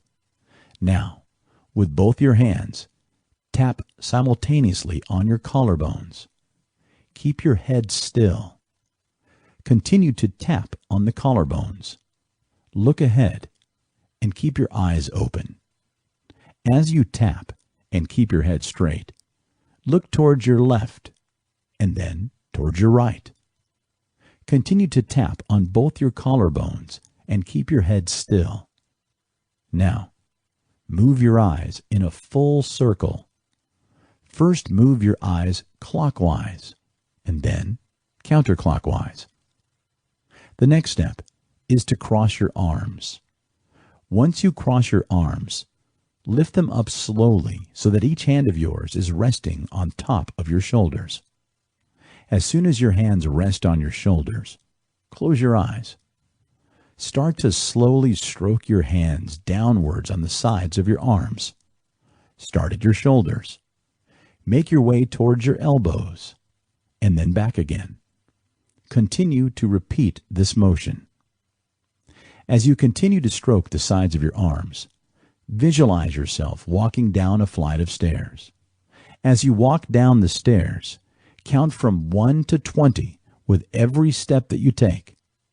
As you reach 20, you can either hum or sing the first 3 lines of the Happy Birthday song. Now, let go of your arms and let them rest by your sides. Relax your body. Slowly open your eyes and look up. Look up and then down. After this, move your eyes from the left to the right and then back again. Repeat these movements 3 times. Close your eyes and take deep breaths. Inhale slowly and exhale slowly. As you exhale, gently stroke your arms and repeat this process 5 times. Now you can open your eyes. Think about the barrier you face and rate it on a scale of 1 to 10. When you are calm and composed, you will notice that the specific block you worried about doesn't seem that scary now. It might not have lessened as much as you wanted to, but it still has lessened. You need to repeat this exercise a couple of times, and every time you will notice that the barrier seems less and less worrisome. You can perform this simple exercise whenever you want to, in any stressful situation. The aim of this exercise is to calm your mind so that you can logically work on overcoming any fear that you experience. As you let the moment of panic pass you by, you can contemplate a rational course of action. Overcoming phobias. If you have a particular fear or a phobia, then here are a couple of ways in which you can deal with it. Avoid. Well, the most straightforward way in which you can deal with a phobia is to avoid the thing that scares you. It certainly won't be a problem if you're scared of the great white sharks or dinosaurs or something like that. It will be problematic if you are scared of needles, spiders, or even cheese. You don't necessarily have to be phobic about a tangible thing. You can have a phobia of things that you cannot see but can experience, like a relationship or commitment. So how do you deal with such things? How do you avoid feelings and things related to them? Avoidance is a way to treat the symptom, but it doesn't treat the cause. Avoidance can also at times intensify your fear, and that's not something desirable.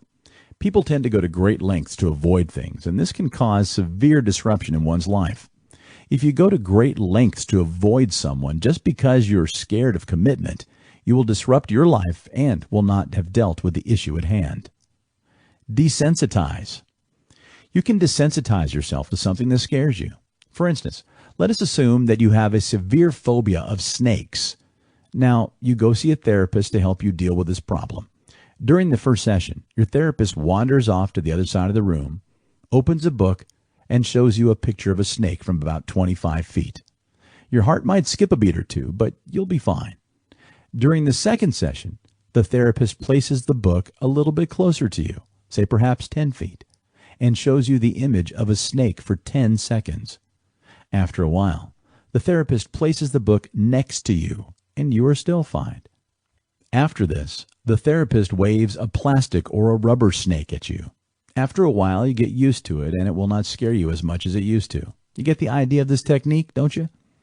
The premise of this exercise is to slowly expose you to the thing that scares you and reduce your sensitivity to it. You can use this logic to deal with any problem that you might have in life. For instance, if you're scared of commitments while in a relationship, then the first step is to tell your partner that you love them. Now, give yourself a couple of weeks to get used to the idea before you take the next step. Over the course of a couple of months, you can tell your partner you love them without shutting down. Flooding. If you think that desensitization isn't doing the trick for you, then the next exercise that you can follow is flooding. Let us continue the previous example of phobia of snakes. The next time you go to a therapy session, imagine that your therapist pulls a lever and you walk into a trap. The trap plummets you to the ground and you're fine. You are fine. And you're in a cage. You think everything is fine, and then you look around and notice that you are surrounded by snakes. Placing yourself in close quarters with something you are scared of might overwhelm your senses initially, but after a while, you get used to it. Another simple technique that you can try is to rationalize your fear. To rationalize something that you're scared of, you need to examine the cause of such a fear. What is it that scares you? Is it the thing, or did you have an upsetting encounter with such a thing? If you can address the issue that gave birth to your phobia, you can successfully tackle your phobia. If you are scared of commitments, take a moment and think about the reasons why commitment scares you. When was the first time you realized that you are scared of commitments? Is there something in your past that causes fear? Perhaps it was a failed relationship, or perhaps you experienced a rather harrowing childhood. If you can identify the reason for your fear, you can rationalize it and tackle it. Examine your life. Examine the fear and the cause of such a fear. When you do this, you can easily overcome your fears. Chapter 10. Other ways to support positive thinking. Get sufficient sleep. Getting sufficient sleep will not only keep you healthy, but will make you happier as well. The age-old saying, "Early to bed, early to rise, makes a man healthy, wealthy, and wise," is true. Make sure that you go to sleep early and get about 7 to 8 hours of undisturbed sleep. If you cannot wake up on your own in the morning, then you can set an alarm. Give yourself an hour to unwind before going to bed. You can read a book, watch some TV, go for a walk, or do anything that will relax you. It isn't just about the number of hours you sleep, but the quality of sleep that matters as well. Healthy eating habits. Avoid all sorts of processed foods that are full of sugars, unhealthy fats, and undesirable carbs. Instead, opt for healthy foods that are rich in fiber, nutrients, and essential macros. Healthy foods will nourish your body and will leave you feeling energetic. Unhealthy foods like chocolate or chips can be replaced with some fruits or nuts. Here are a couple of simple tips that you can keep in mind to make sure that you are eating wholesome food. Have complex carbohydrates like whole grains and leafy vegetables instead of starchy foods like bread, pasta, or pizza. Your meal must be rich in protein because it not only leaves you feeling fuller for longer, but is good for you as well. Stay away from all processed foods and instead opt for healthy treats like kale, chips, nuts, fruits, or anything that isn't full of saturated fats or trans fats. Replace sugary drinks with water, sparkling or still. Create a food plan for yourself. If you're interested in cooking, then learn to experiment with recipes and cook something different. Healthy food doesn't have to mean bland salads, so keep an open mind and try your hand at cooking. If you plan your meals in advance, then you could do all the meal prep on your day off. This simplifies the entire cooking process. Drink plenty of water. Water is good for your body, and drinking plenty of water will make your skin clear and will flush all the toxins from your body. Make it a habit to have at least 8 glasses of water daily. If you want to, you can add some flavorings or electrolytes to your water to spruce it up. Slices of lemon, different berries, a handful of mint leaves, or slices of cucumber can be added to water to make detox water. By following these 5 simple tips, you can trick yourself into drinking water. Drinking water needs to be convenient. Carry a water bottle or sipper with you wherever you go. If a water bottle is handy, it is more likely that you will drink water. Instead of sugary sodas and sweetened beverages, you can have unsweetened water-based drinks. Instead of a frappuccino, have a cup of Americano. Make it a point to drink a glass of water before and after your meals. Set a goal to measure the amount of water you are drinking daily. If you keep track of your water intake, you will be motivated to drink more. Don't forget to drink water even when you go out drinking with your friends. Don't let your body get dehydrated. Don't forget to treat yourself. This doesn't mean you must spend your next paycheck on a pair of fancy shoes or a handbag. Instead, you need to do things that will nourish your soul. There might be a book that you have been meaning to read but haven't gotten around to it, so take a day off and do that. If you like gardening, then try growing your own kitchen garden. Take some time off in this busy world. Put away all the gadgets and instead do something that you enjoy. If you're feeling stuck with your work all the time, then take a break. Take a couple of days off and go somewhere. You don't have to plan an elaborate or fancy vacation. You can go hiking or even fish for the weekend. Do something that you have been meaning to do but haven't found the time for yet. Book a day at the spa for yourself and get a massage. Pamper yourself once in a while and connect with your inner self. Friends matter.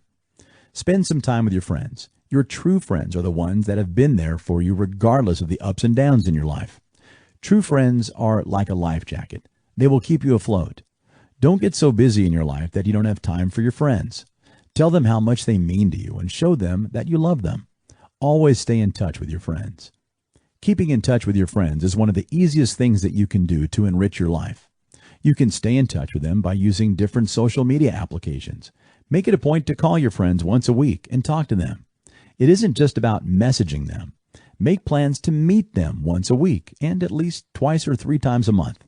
When you're out with your friends, put your devices away. Focus on the conversation and spending time with them instead of checking your phone constantly. Smile often. Don't let small issues bog you down or make you feel blue. Not everything in life is to be taken seriously.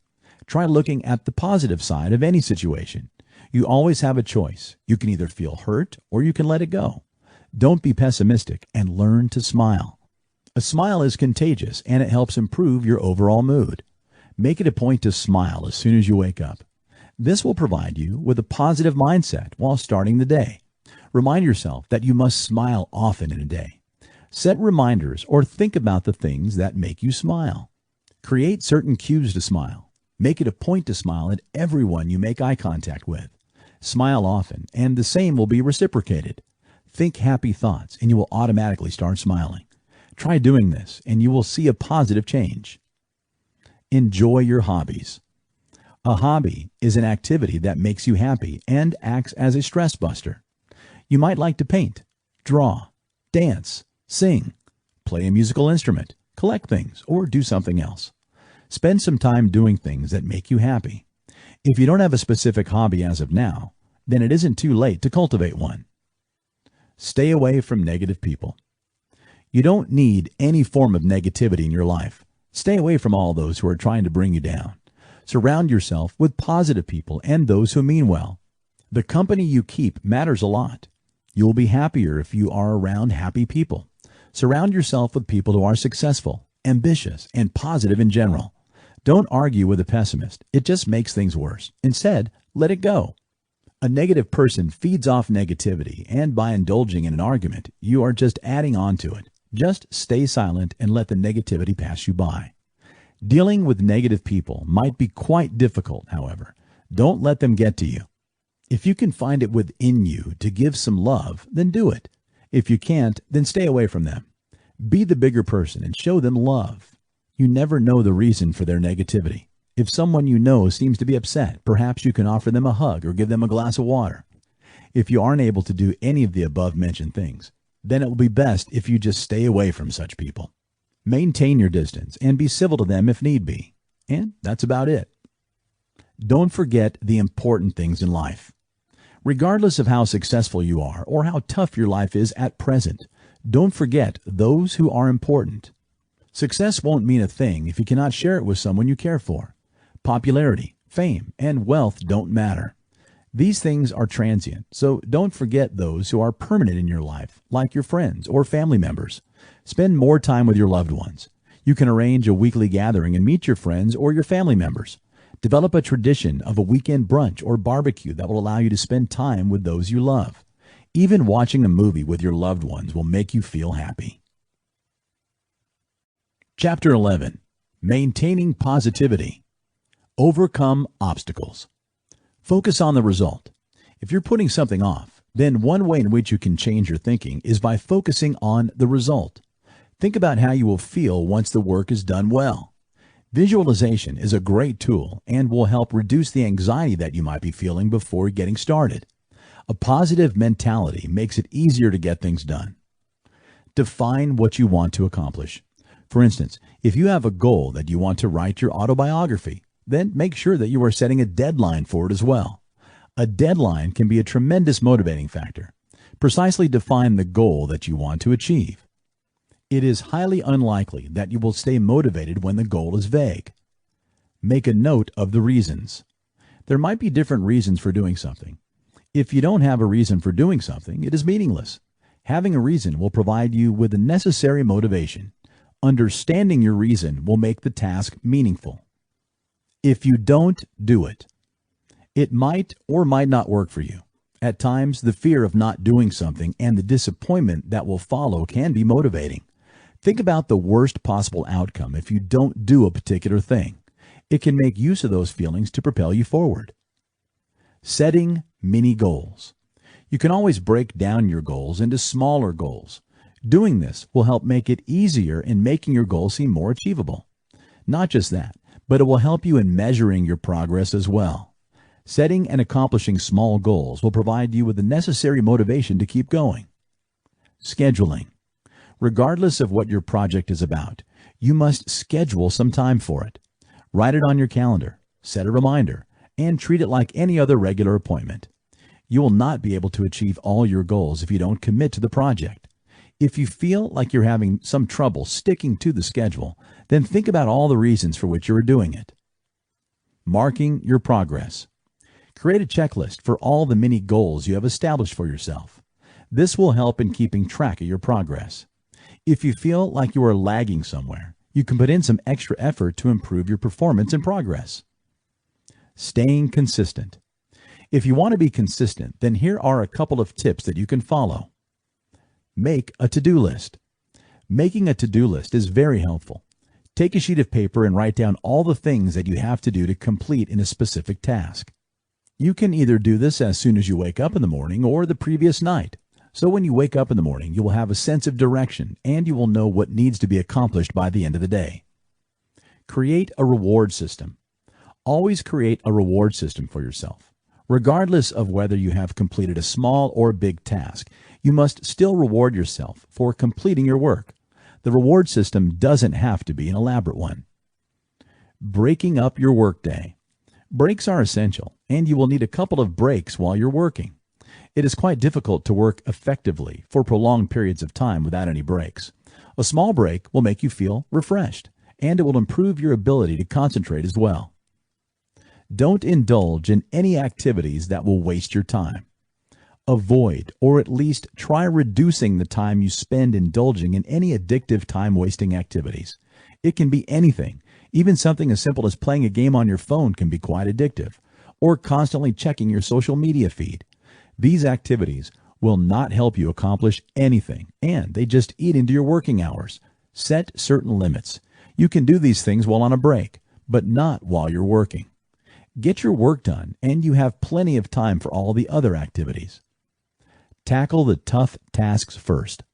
There will always be a couple of tasks that you think are tough. It is a good idea to get these tasks out of the way as soon as you possibly can. Don't keep these tasks on hold. Once you are done with these tasks, the rest will be relatively more straightforward. Discuss your goals with someone else.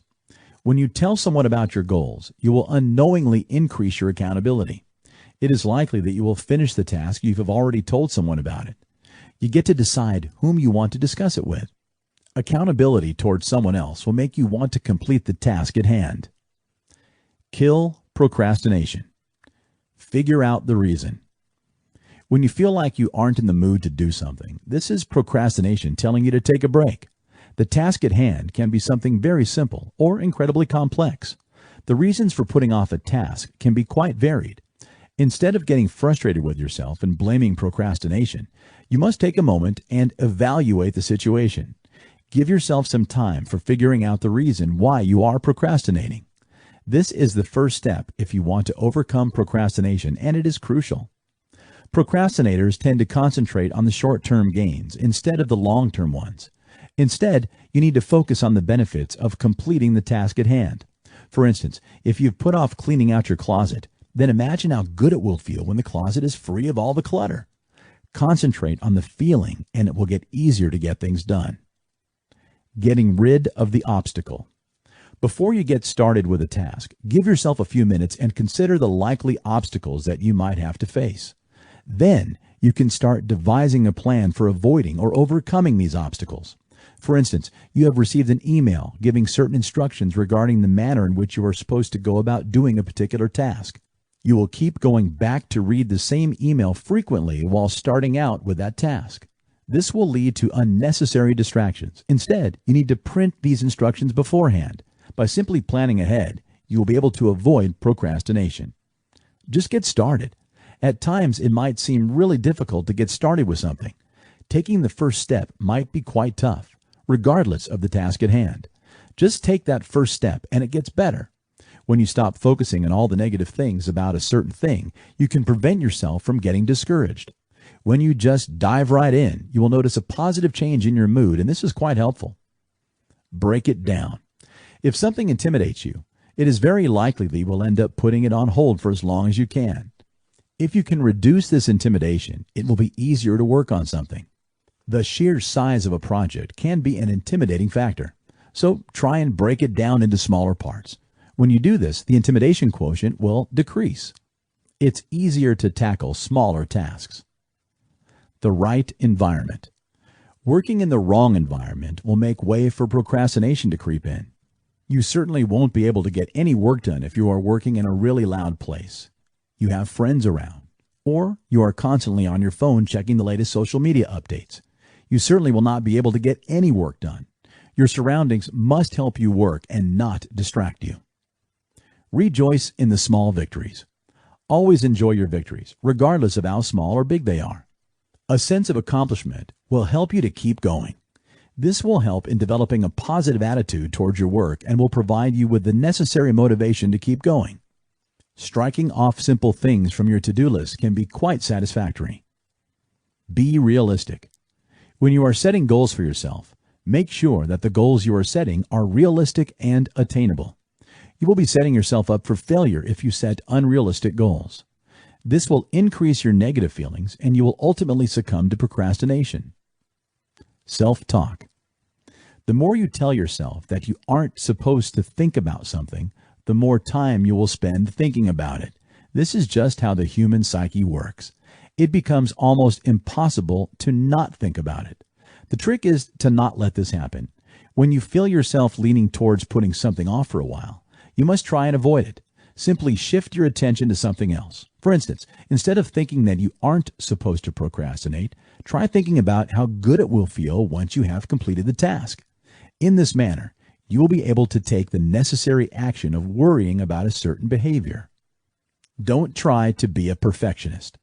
Perfectionism is quite a difficult mentality to function with. This all-or-nothing sort of thinking can lead to procrastination. A perfectionist will believe in only two outcomes. Either something can be perfect or it will be considered a failure. People with this tendency will wait until everything is absolutely perfect to proceed. If it isn't perfect, then it cannot be completed. This mentality can hold you back from not just starting a task, but from completing it as well. Instead of chasing perfection, focus on being better. Strive for excellence, but at the same time, your focus needs to be on completing the task. Chapter 12. Homework. Try these exercises for a week, and you will notice a positive change in your behavior. This chapter will also be sent to you as a PDF, so you can come back to it regularly to keep on top of your game. One problem per day. Every morning, select one problem that you want to work on during your spare time. Identify the different elements it is made up of for figuring out a logical solution to it. To put it simply, go through the following questions in a systematic order. What is the real problem? How does this problem obstruct your goals, purposes, and needs in general? Here are the steps that will help you in problem solving. Whenever it is possible, try tackling problems one by one. State the problem as precisely and clearly as you possibly can. Then study the problem to understand its nature. For instance, you will need to figure out the kind of problems that you can solve. Differentiate between those problems that you have control over and those that you don't. Learn to set aside those problems that you have no control over. Think of the information that you will need and actively start looking for the same. Analyze and interpret the information you gather and draw reasonable conclusions from it. Think of the different options you have, both long-term and short-term solutions. Once you know the options that are available, the next step is to evaluate all the pros and cons each of these options offer. Select an approach and follow it. Once you have implemented your plan of action, you can monitor the implications of the same. Depending upon how the plan functions, make changes as need be. Internalizing intellectual standards. Universal intellectual standards include clarity, precision, accuracy, relevance, depth, breadth, logic, and significance. Every week, select any one of these standards and try to increase your awareness of the same. For instance, you can focus on clarity for a week, then shift towards precision, and so on. If you are focusing on clarity, observe the way you communicate with others and see yourself if you are being clear or not. Also, notice when others aren't being clear in what they are saying. Whenever you're reading, see if you are clear about the content you have been reading. While expressing yourself orally or while writing your thoughts down, check whether there is some clarity in what you are trying to convey. There are 4 simple things that you can make use of for checking whether you have some clarity or not. Explicitly state what you are trying to say. Elaborate on it. Give examples for facilitating better understanding, and make use of analogies as well. So state, then elaborate, illustrate, and lastly, exemplify yourself. Maintain an intellectual journal. Start maintaining an intellectual journal wherein you record certain information on a weekly basis. Here is the basic format that you must follow. The first step is to list down the situation that was emotionally significant to you. It must be something that you care about, focused on one situation. After this, record your response to that situation. Try being as specific and accurate as you can. Once you've done this, then analyze the situation and your reaction and analyze what you have written. The final step is to assess what you have been through. Assess the implications. What have you learned about yourself? And if given a chance, what would you do differently in that situation? Reshaping your character. Select an intellectual trait like perseverance, empathy, independence, courage, humility, and so on.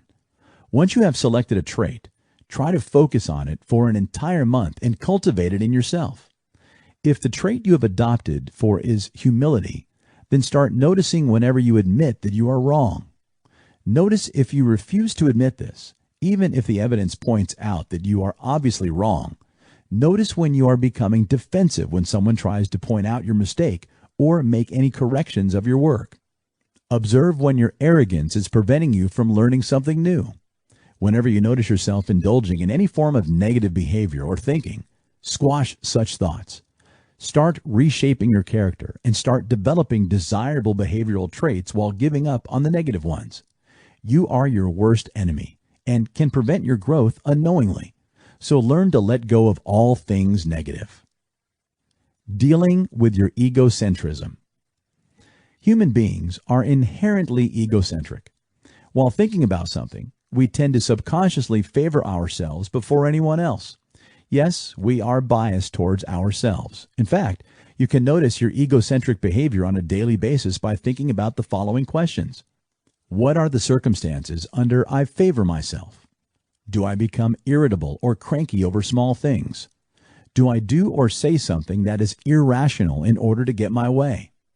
Do I impose my opinion on others? Do I speak my mind about something I feel strongly about? Once you have identified the egocentric traits, you can start actively working on rationalizing yourself. Whenever you feel like you are being egocentric, imagine what a rational person would say or do in a similar situation and the way in which that compares to what you are doing. Redefining the way in which you see things. The world that we live in is social as well as private, and every situation is defined. The manner in which a situation is defined not only determines how you feel, but the way you act and its implications. However, every situation can be defined in multiple ways. This means that you have the power to make yourself happy and your life more fulfilling. This means that all those situations to which you attach a negative meaning can be transformed into something positive if you want. This strategy is about finding something positive in everything that you have considered to be negative. Try to see the silver lining in every aspect of your life. It is all about perspectives and perceptions. If you think about something that is positive, then you will feel good about it. And if you think it's negative, then you obviously will harbor negative feelings towards it. Get in touch with your emotions. Whenever you start feeling some sort of negative emotion, ask yourself the following. What line of thinking has led to this emotion? For instance, if you are angry, then ask yourself what you are thinking about that caused the anger that you are feeling. What are the other ways in which you can view this situation? Every situation seems different depending upon your perspective. A negative perspective makes everything seem dull or bleak. On the other hand, a positive outlook does brighten things up. Whenever you feel a negative emotion creeping up, try to see the humor in it or rationalize it. Concentrate on the thought process that produced the negative emotion, and you'll be able to find a solution to your problem. Analyzing the influence of a group on your life. Closely observe the way your behavior is influenced by the group you are in. For instance, any group will have certain unwritten rules of conduct that all the members follow. There will be some form of conformity that will be enforced. Assess how much this influences you and the manner in which it influences you. Reflect on whether you are bowing too much to the pressure that is being exerted and whether you are doing something just because others expect it of you. One door shuts and the other opens. Take into consideration any negative moment in your life that has led you towards a positive outcome, an outcome that you weren't expecting.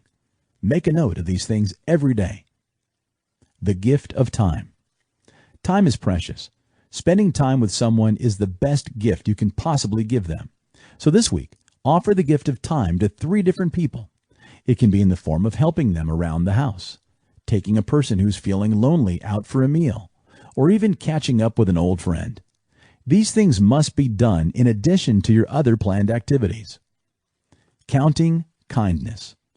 Keep a journal where you can write down the kind of deeds you performed in a day.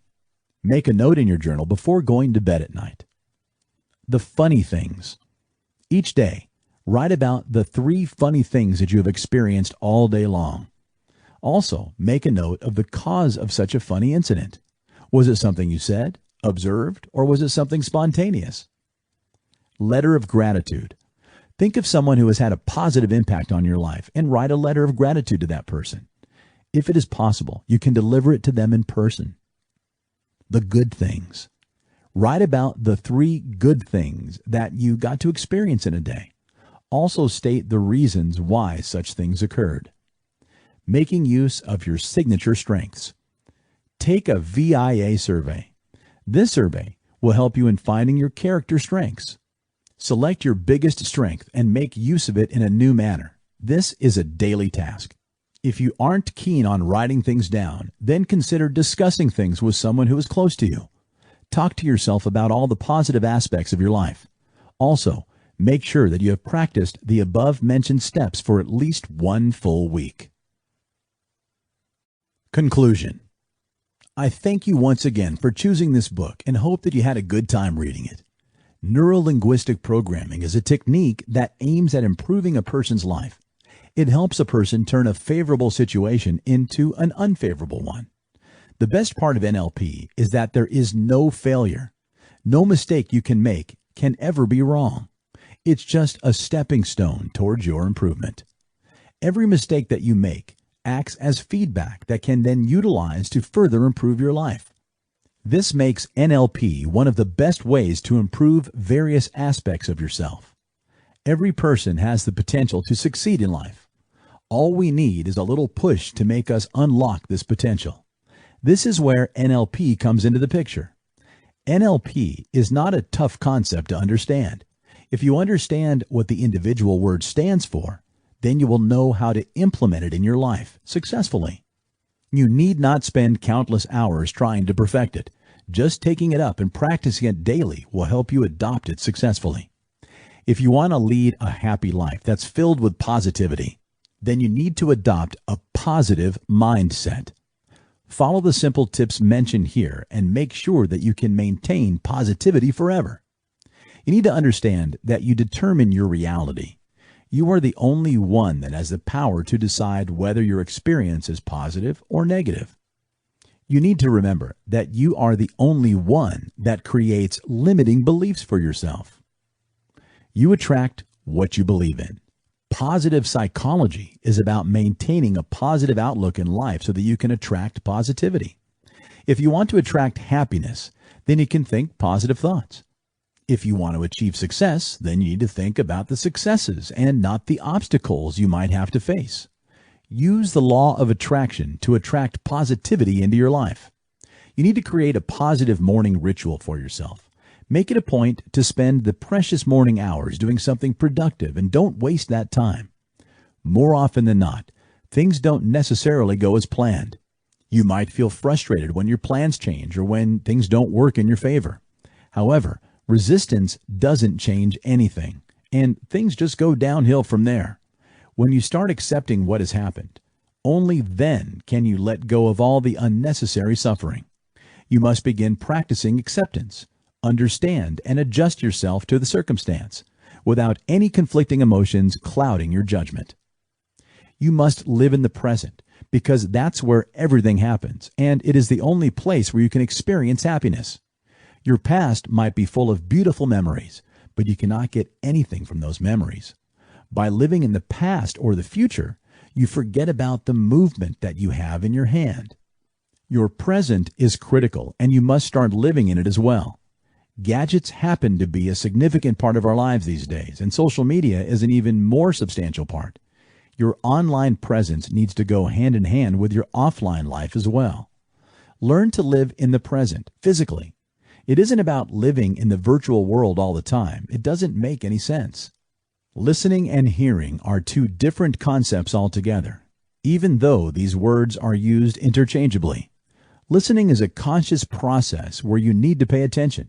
It helps in establishing a strong bond between people and assists you to live in the present. Therefore, it is an excellent source of happiness. You need to make a conscious effort to be more present while having a conversation with anyone. Money can help you in buying things, and worldly things will assist in making you feel momentarily satisfied. Why don't you try saving up to 6 months without shopping unnecessarily? You will be able to save a small fortune, and you can make use of that money to travel instead. Instead of filling your life with all sorts of expensive branded products, you must try to create beautiful memories that will make you feel happy whenever you think about them. Most of us tend to stop making friends when we start getting older. You must always be interested in meeting new people. It will help you in improving as a person, widen your horizons, and ensure that you have a lively social life. Try striking up a conversation with a stranger, and you never know, maybe you will end up with a new friend forever. Dreams provide you with the motivation to keep going.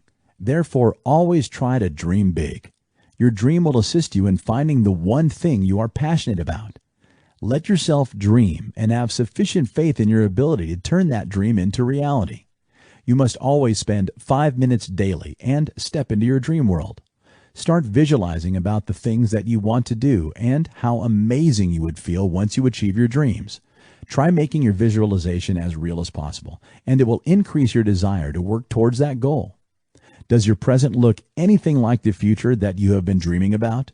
If not, spend some time and energy thinking about the various things that you can do for ensuring your growth.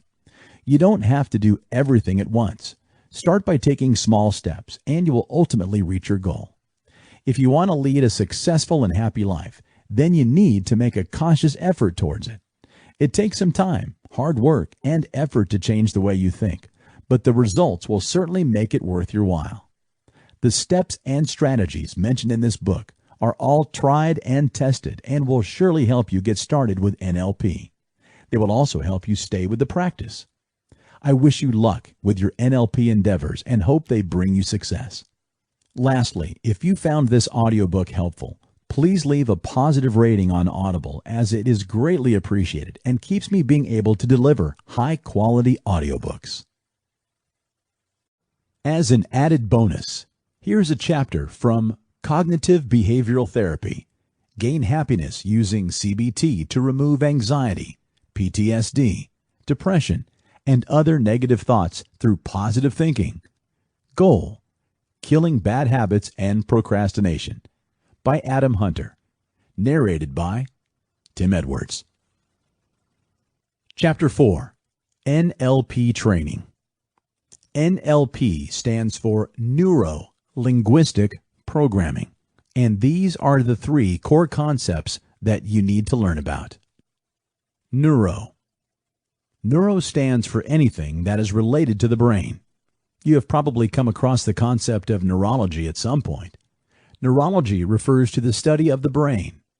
On any given day, all our senses work together to help us pick up different stimuli from our surroundings. It can be the odors you smell, the sounds you hear, textures you feel, or even the sights you see. All the senses pick up these stimuli and relay them to your brain. Your brain then generates an apt response. The human mind consists of 2 parts, the conscious mind and the subconscious mind. The conscious mind helps you make all decisions and governs your senses. The subconscious mind is more like an autopilot mode where you don't need to instruct your brain. Even if your subconscious mind helps you perform certain tasks automatically, you still need to consult your conscious mind daily. What if you can reduce some of that load on your conscious mind? What if you can empower your subconscious mind to make a lot of your decisions? It will certainly make your life easier, won't it? NLP helps your conscious mind converge with your subconscious mind. Your mind will be able to relate and respond faster to things that are similar in nature. It will be like collecting all the information that lies in your brain and sending it to your specific folders that will keep the information safe for a long time. You need to simply extrapolate the information and apply it to the different situations that arise in your life. Linguistic. The next core concept of NLP is linguistics. Linguistics refers to the study of languages. You cannot communicate effectively if your language skills aren't adequate. If others cannot understand what you are saying, or if you don't understand what they are telling you, then how can you progress? Language barriers can be annoying, especially if they are internal in nature. Human beings are amongst the most expressive creatures on earth, and it is quite a shame if you are unable to effectively express your thoughts and feelings. If you want to get your point across, then you need to improve the way you speak. You need to put some effort into establishing better communication skills. At the same time, you need to be good at internal communication as well. Internal communication is critical, and you need to be able to express yourself quickly so that you can take immediate action. If your mind tells you one thing and you do something else, then things will never work in your favor. You need to be able to think clearly and express yourself clearly as well. Programming. The third concept is programming. Programming refers to the bifurcation of information and the process of sending such information to different folders in your brain. You need to program yourself in a manner that is conducive to productivity, which helps you make the most out of your skill set. When we are young, our minds are fresh, impressionable, and can capture a lot of information. Not just that, but we can also remember things for longer. However, with age, this aspect of our mind starts to change, and it starts to become difficult to process and store information, but also divide and store it in a simple manner in your memory. Once you understand these core concepts, you can learn about the techniques of NLP. You need to understand that your brain is like any other muscle in your body, and you can train it.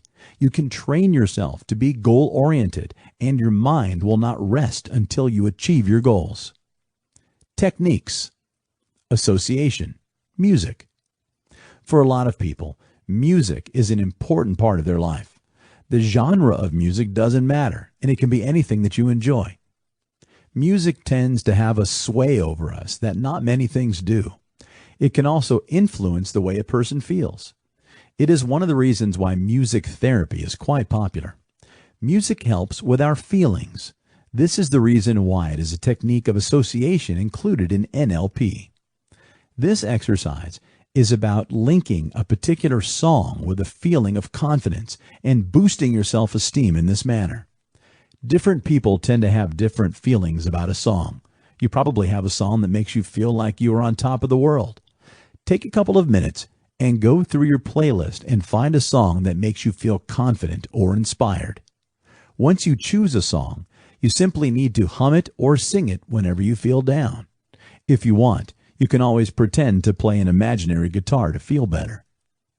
The trigger. This is a visualization exercise. You need to find a quiet and comfortable spot for this exercise. Now, sit down and close your eyes. Make sure that your breathing is regular and calm your mind. When you feel calm, open your eyes and try to visualize a mirror image of yourself in front of you. The image that you visualize is self-assured, successful, and reacts differently to things. Focus on this image and study how it behaves. After you have analyzed this image thoroughly, it is time to put yourself in its shoes. Feel its strength coursing through your body, and feel just as confident as that image. This is going to be your trigger from now on. Whenever you want to feel powerful again, repeat this exercise again. The more you practice, the stronger it will become.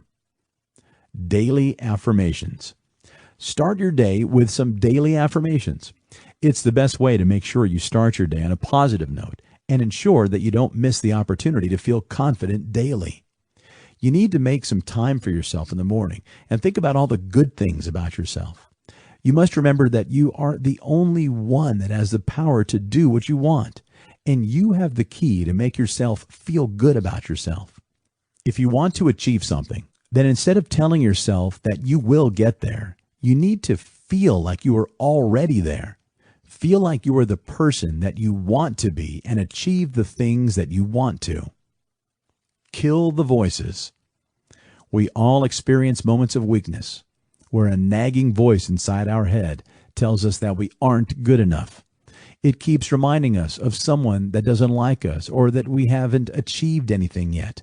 This little voice is really good at spouting destructive thoughts that can remove all traces of motivation that we might have. Now, try to think of the last time you heard this nagging voice in your head. Do you recognize this voice? Is it yours or someone else's? When you have a clear idea of whose voice it is time to change the voice. This exercise is pretty simple and helps kill the nagging voice in your head. Think of different scenarios and put the voice in such scenarios to render it ineffective. Think of how the voice would sound if it belonged to Donald Duck or another Disney character. Try to imagine a funny scene where the speaker of the voice is trying to sound serious but cannot pull it off. It will help reduce the effect the nagging voice has on you.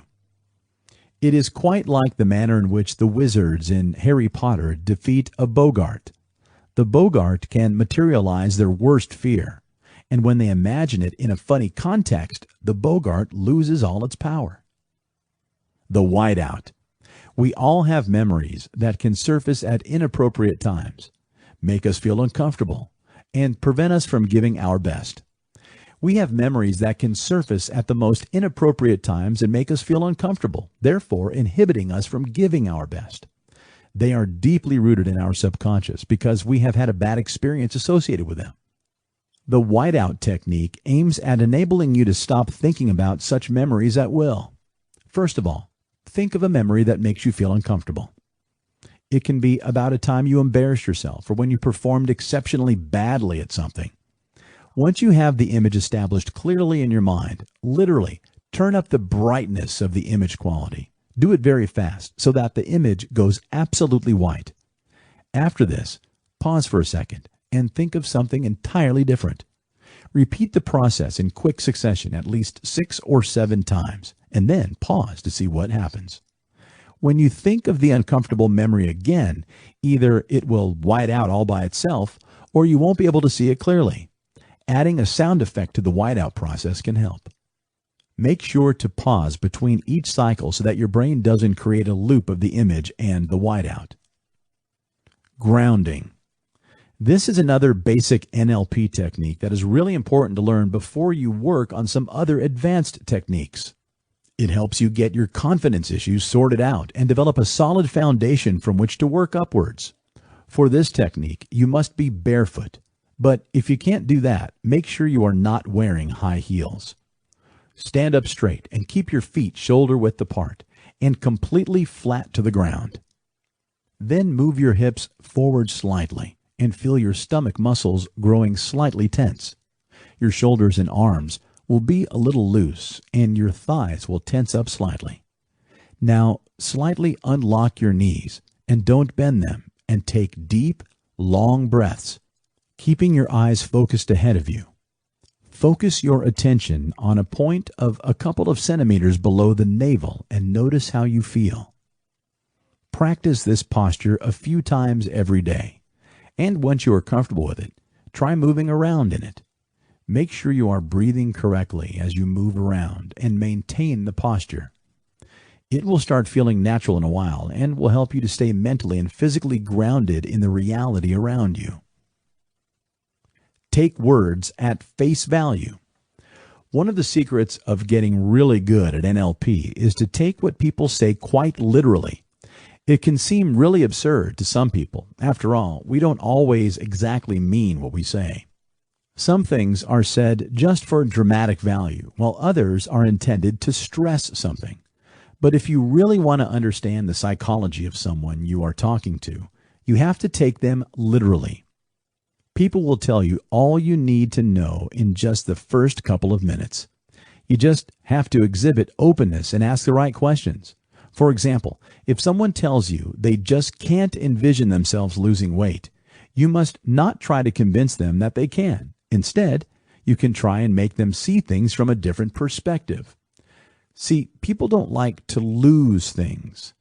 If that is what you set as a goal, you are bound to fail in most cases. People also don't process negatives as well as they process positives. So telling someone not to think about an elephant will result in just the opposite. It's all wired into our neurology. Experimentation. The way our communication works is deeply set into our subconscious. When we talk, we subconsciously have a goal in mind, whether we are aware of it or not. And all of our communication is aimed at fulfilling that goal, even if we don't consciously frame our responses.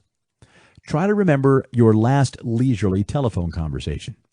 You will notice that you were not paying much attention to the conversation, at least half the time.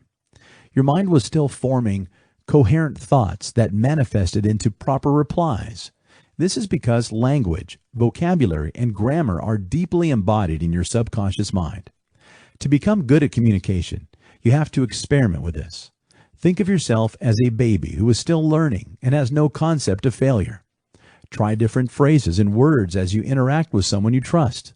Maybe a fellow NLP practicing buddy. Notice how you get better with time. Anchoring.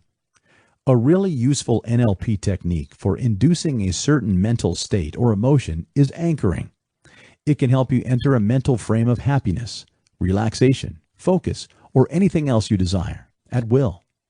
This technique usually requires a touch, gesture, or verbal cue to be used as an anchor. This anchor acts as a bookmark for you to recall an emotion or state of mind at will whenever you want to.